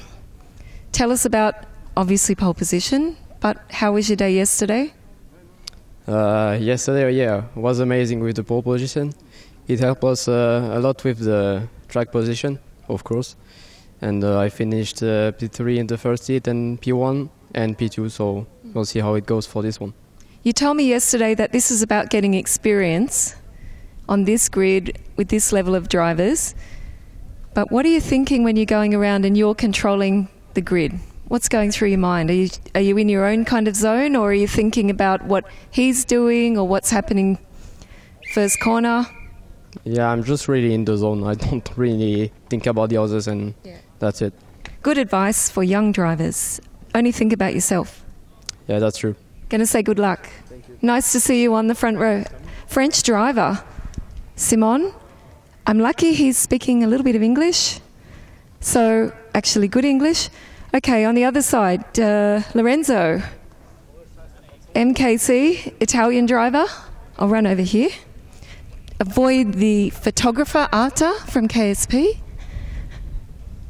Lorenzo, I'm not going to hold you up. I just want to say buongiorno. Buongiorno. Come stai? Molto bene, grazie. Molto bene. Okay, good luck. Thank you. Thank you. Okay, there we go. A little bit of an international grid. Just a little. Nice and quiet now, but really great to see not only the same, I guess, local drivers at the front, but also quite a mixture. Of course, the French drivers have a huge advantage, knowing this circuit and the conditions, but what a nice afternoon. A little bit of rain maybe tomorrow. Mix it up a little. And for anyone watching at home, please make sure you follow the RMCIT International Trophy Instagram and Facebook, because we've got some great videos, reels, everything happening. So if you've missed it up until now, make sure you tune in. And if there's anything you'd like to, or anyone you'd like to see in particular, we'll try and catch up with them at some point and pass on a message or catch them on the grid. I'd like to see Keira Knightley. Is that possible, Jen? Anything's probably possible. Okay, good. Give her a ring. I know Sarah Moore's here. I don't know where you are, Sarah, but I'm waving. Somewhere on the grandstand. Well, I mean, in that case, I'd rather see Sarah Moore than Keira Knightley if Sarah's here. Okay, here we go. Simon Perigny and Lorenzo Giacinto on row number 1. Matthew Dauvergne and Paul Grissel on row number 2. Lucas Schlegel and Sasha Aim on row 3. Tom Vuo, Tish Van Wyk, last year's junior international trophy champion, on row 4. The coach, Danny Shields, goes from row 5 alongside Kai Hunter, Roman Saleh and Lizzie May Mentier. A big happy anniversary to Lizzie May Mentier's parents. Could just imagine the conversation, Eric. Darling, would you like a weekend in France for our anniversary? Oh yes, please. Brilliant. Then she looks at the race calendar. Oh, not Paris, Le Mans. She goes, put the underwear drawer away and get the karting t-shirts out. It is Sver Uben. We're getting a lot of support online from Matty. From Matisse Vakreen. Bastien Ottensamer is there. Then we got Angus Scrivener and Maxes Bouillon. Antoine Antier, Alexandru Walter from Romania on row number 9. Adi Schmetter, Federico Ingramo, Nathan Nambot, Liviu Safrengu, Oliver White, Maxime Dremin, Pablo Estevez, Rayan Bourguignon, Arnaud Sabarin, Tom Langlois. Watch for Tom Langlois in 3, races, 56 positions gained. Lewis Gilbert on P29, 3 races, 60 positions gained. Lena Tellier, Cameron Nelson, 3 races, 41 places gained. Titouan Hoche, Rayan Cairuz, Vivian Guillaumet, Arthur Roban, 3 races, 51 places gained. Then you have Paul Jerome at the back of the field. Et c'est parti avec Simon Perigny qui garde la ligne pour rentrer en tête dans le premier virage avec dans son sillage Matteo d'Auvergne. Matteo d'Auvergne donc qui a pris la 2e position aux dépens de Giacinto. Matteo d'Auvergne qui... Oula, ça se bouscule un petit peu là. 1, 2, 3, 4, 5 cartes, j'ai l'impression qu'ils sont partis un petit peu jardiner avec le numéro 315 ici, Maxence Bouillon. Yeah, the Carlos Sainz chassis, Maxence Bouillon, other drivers involved, yes. Couldn't quite see, there is possibly, is that a Hunter? Oh, is that a Hunter? Is that Kai Hunter? That is the number 365, Kai Hunter. Trying to get whatever has fallen off that cart put back on. There's a marshal standing in front of him and he says he's okay, he has to go back to the pit lane. I don't think you're allowed, well, maybe something came off. Oh, so Kai Hunter, that puts him under pressure. He had a win yesterday, but it's not going to go well for him today. Up at the front, big lead, Simon Perigny in cart 342 for the Le Hook Racing team. There's going to be lots of carts with damage back in the pack there. Some of the drivers trying to fight their way through. Tom Langlois already up 10 places. Lizzie Mementi has gone the other way. She was involved in that incident. She's dropped down to 23rd. That's not a happy anniversary present for Lizzie May's parents yet. Another race to go. Now we're looking at the Matthew Dauvergne on the PKS competition, the number 400 cart, the PB cart, sorry, the Red Speed chassis. Allez, Matteo d'Auvergne en deuxième. Oh là là là là là, ça a été chaud là pour Chills, me semble-t-il, qui a été un petit peu dans l'herbe. Il a bien rattrapé son kart. On est ici sur le groupe de poursuivants parce que devant, Simon Perigny est déjà loin devant, hors de portée. Il a déjà plus d'1 seconde 3 d'avance sur Matteo d'Auvergne. Matteo d'Auvergne qui a pris quelques petites longueurs salvatrices pour l'instant qui le mettent hors de portée, notamment de Lucas Shields et Giacinto qui sont lancés à sa poursuite. Wow, Danny Shields, Lucas Schlegel showing Danny Shields the grass at probably over 70 miles an hour down the main straight. The coach has to gather his thoughts. He's lost a place to Lorenzo Giacinto, who from the outside of the front row has dropped back a little bit. Perigny leads by 1.3 seconds from Dauvergne, Schlegel, Giacinto, Shields, Tish Van Wyk, Paul Grissel and Roman Saleh. There's a 374. Danny Shields, there's a lot of driver coaches, that's why he's called the coach. He's getting plenty of Omar Slee watching him on the live chat back in the UAE. There is the number 329 cart. That is Tish Van Wyk behind the coach now. This is the battle for 5th and 6th. While Schlegel in 3rd, Giacinto 4th, then Shields 5th, and the DHR cart of Van Wyk in 6th position. Just behind them, Paul Grissel in 7th, the number 371 cart for Kart Pro Racing. Roman Saleh, 391 for Dream Racing is behind them, and then you have Tom Vuo and Federico Ingramo. Allez, nouveau passage sur la ligne de chronométrage pour le leader avec dans son sillage donc Simon Perigny avec Matteo d'Auvergne, toujours en 2e position, et il fait bien de s'être légèrement détaché, le français, parce que derrière on a un groupe de fous furieux lancé à sa poursuite. Lucas Schlegel, Giacinto, Shields, Van Wyk et Paul Grissel qui sont en train de faire le forcing pour tenter de refaire la jonction avec le pilote en 2e position, Matteo d'Auvergne, qui est plutôt bien parti là pour aller signer une grosse performance. Attention, peut-être attaque au bout de la ligne droite. Non, ça n'est pas le cas. Le 394, c'est Giacinto, toujours troisième de ce groupe de chasse. Et pour l'heure, c'est toujours Schlegel qui mène la chasse. Well, Shields attacking, Schlegel going into turn number one, Schlegel defending again. Danny Shields, the Qatar fan club of Danny Shields watching on. Well, you've got Qatar, you've got one driver here representing Qatar in DD2, Hamza Hashisho. So stay tuned for that. But meanwhile, the coach, Luca Schlegel, is defending resolutely. And you can see, look how far the top two, Perigny and Dauvergne, are clear. Now Shields makes the move. Now the coach up into P3. And with 3.5 minutes to go, Schlegel defending from... is that Paul Grissel up into position? Grissel's made a couple of good moves on this lap.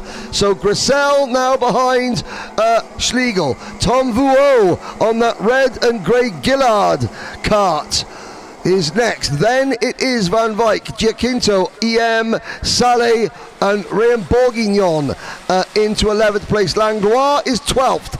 Fren Ingramo, Gilbert up from 29th to 14th, Ottensama, Antier, Estevez, Walter, Nelson up 12 places to 19th, Mentier 20th, Dremin, White, Robin, Guillaume, Arnold Saborin, Sver Uben, Angus Scrivener, Titouan O'Shea, and behind O'Shea, K-Ruse, Adish Mehta, Paul Jerome, Liviu Sfrengu and Lena Tellier. Nathan Nambot, Marcel Bouillon and Kai Hunter out of the race. Allez, si les trois premières positions sont assez clairement définies, et bien derrière ça promet une grosse bagarre pour les accessites, avec toujours Schlegel qui mène ce groupe de chasse, ou en tout cas qui est en résistance dans ce groupe de chasse. Et ça y est, ça vient de sauter. Le bouchon Schlegel vient de sauter. Il a perdu 4 positions en 2 virages. Schlegel même 5-6. Ouh là là, ça va mal finir dans ce groupe de poursuivants, parce que la bagarre est omniprésente à tous les étages, et ça va finir par faire forcément des dégâts. Alors on va faire le point lorsque les pilotes vont repasser sur la ligne de chronométrage, parce que là, impossible de tenir les positions et vous dire qui devance qui. Now I want to make an apology to Lisa Ingram. Whilst Freddie has been in France, he decided that Italians are quicker than Englishmen, so he's changed his name to Federico Ingramo, which is why we're calling him Federico Ingramo for now and forevermore. And that's Tish Van Wyk running out of track, and was at the 350 kart of Lizzie May Mentia getting in the thick of the action again. Black flag for Oliver White.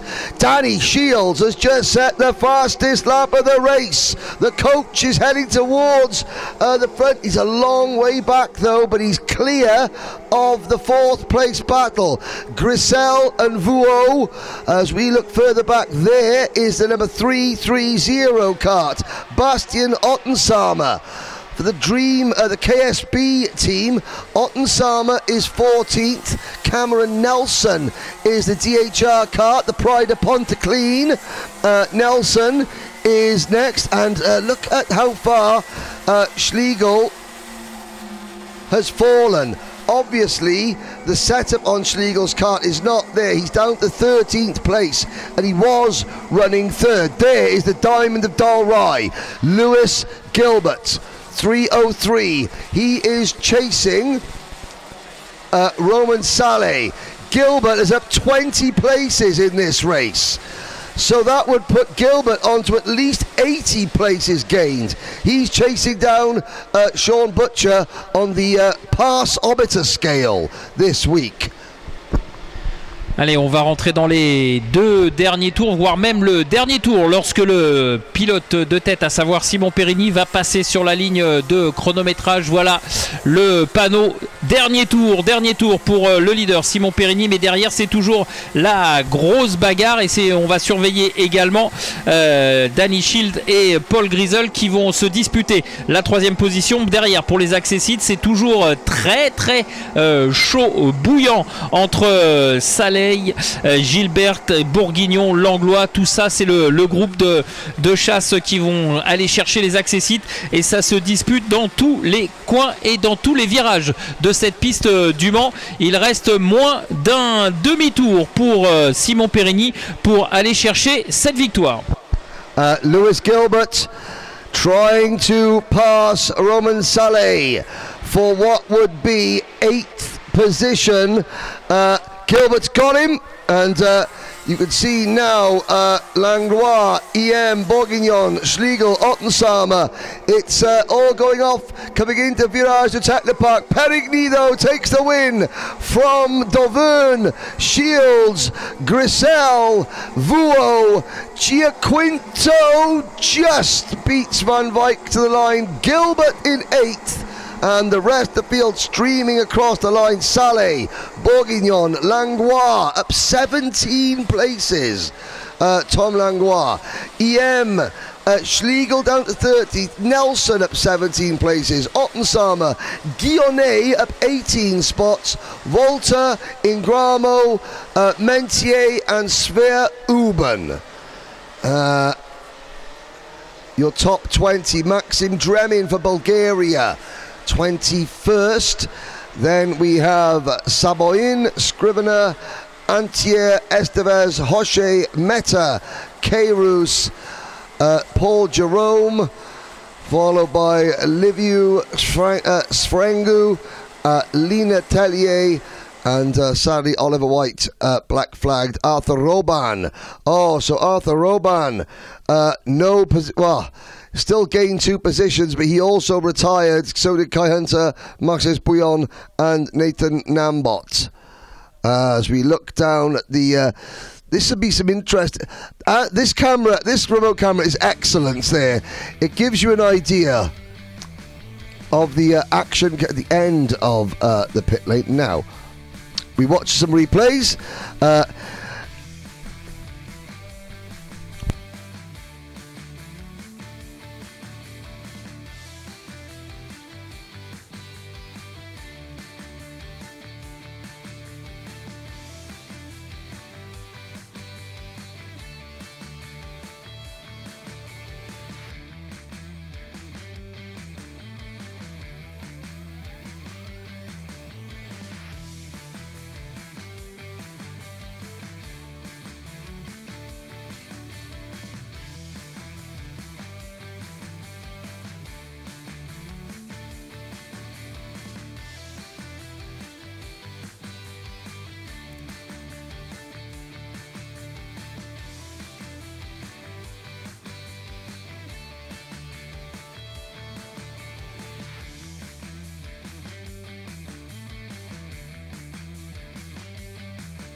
So we watched the highlights there. It was always a little bit exciting, as it is, but a really strong result there. That is a 1-2 for the home nation. In fact, that's 4 out of the top 5 in that race for France. There's the 303. Don't count out Scotland's Lewis Gilbert. Again, 21 places gained. This is the hardest class in seniors that I can ever remember, and yet there are drivers coming up through the field in every race showing their class. But Perigny was the class of the field in that one.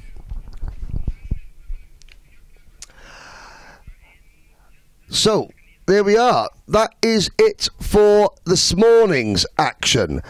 We are going to have a break for lunch. Eric, it has been a really exciting morning. The rain has stayed away, but the sun is shining. There may be another rain shower this afternoon, even though it's very hot. We'll keep our fingers crossed that it's not. Yeah, keep the fingers crossed to get the same track condition for this afternoon, because we saw a perfect show, in fact, even if there was a red flag race. But anybody is unhurt, so it's the best things we can have, and hope and looking forward for the races for this afternoon. Yes, so thank you very much for joining us. Don't forget, stay tuned to the 3MK Events YouTube channel. So on behalf of Jen Wade, of Eric Sellis, myself, Henry Baudet, everyone at WFR Live TV, don't go away. We will be back in just over 1 hour's time with the final heat races for every driver. We've got I think we've got maybe two heats. We've got another good 10 races to go at least this afternoon. Don't go away. Thank you for all the comments on the live chat. Keep coming in, keep liking and sharing the stream. Let's try and make this one of the most watched broadcasts of the year. We got 78,000 viewers to beat. That was over 3 days. So we can get up to 79,000 viewers over today and tomorrow. I know, Rotax family, you could do it. Let's make this #1 in the world this year in terms of YouTube viewing figures. Ciao.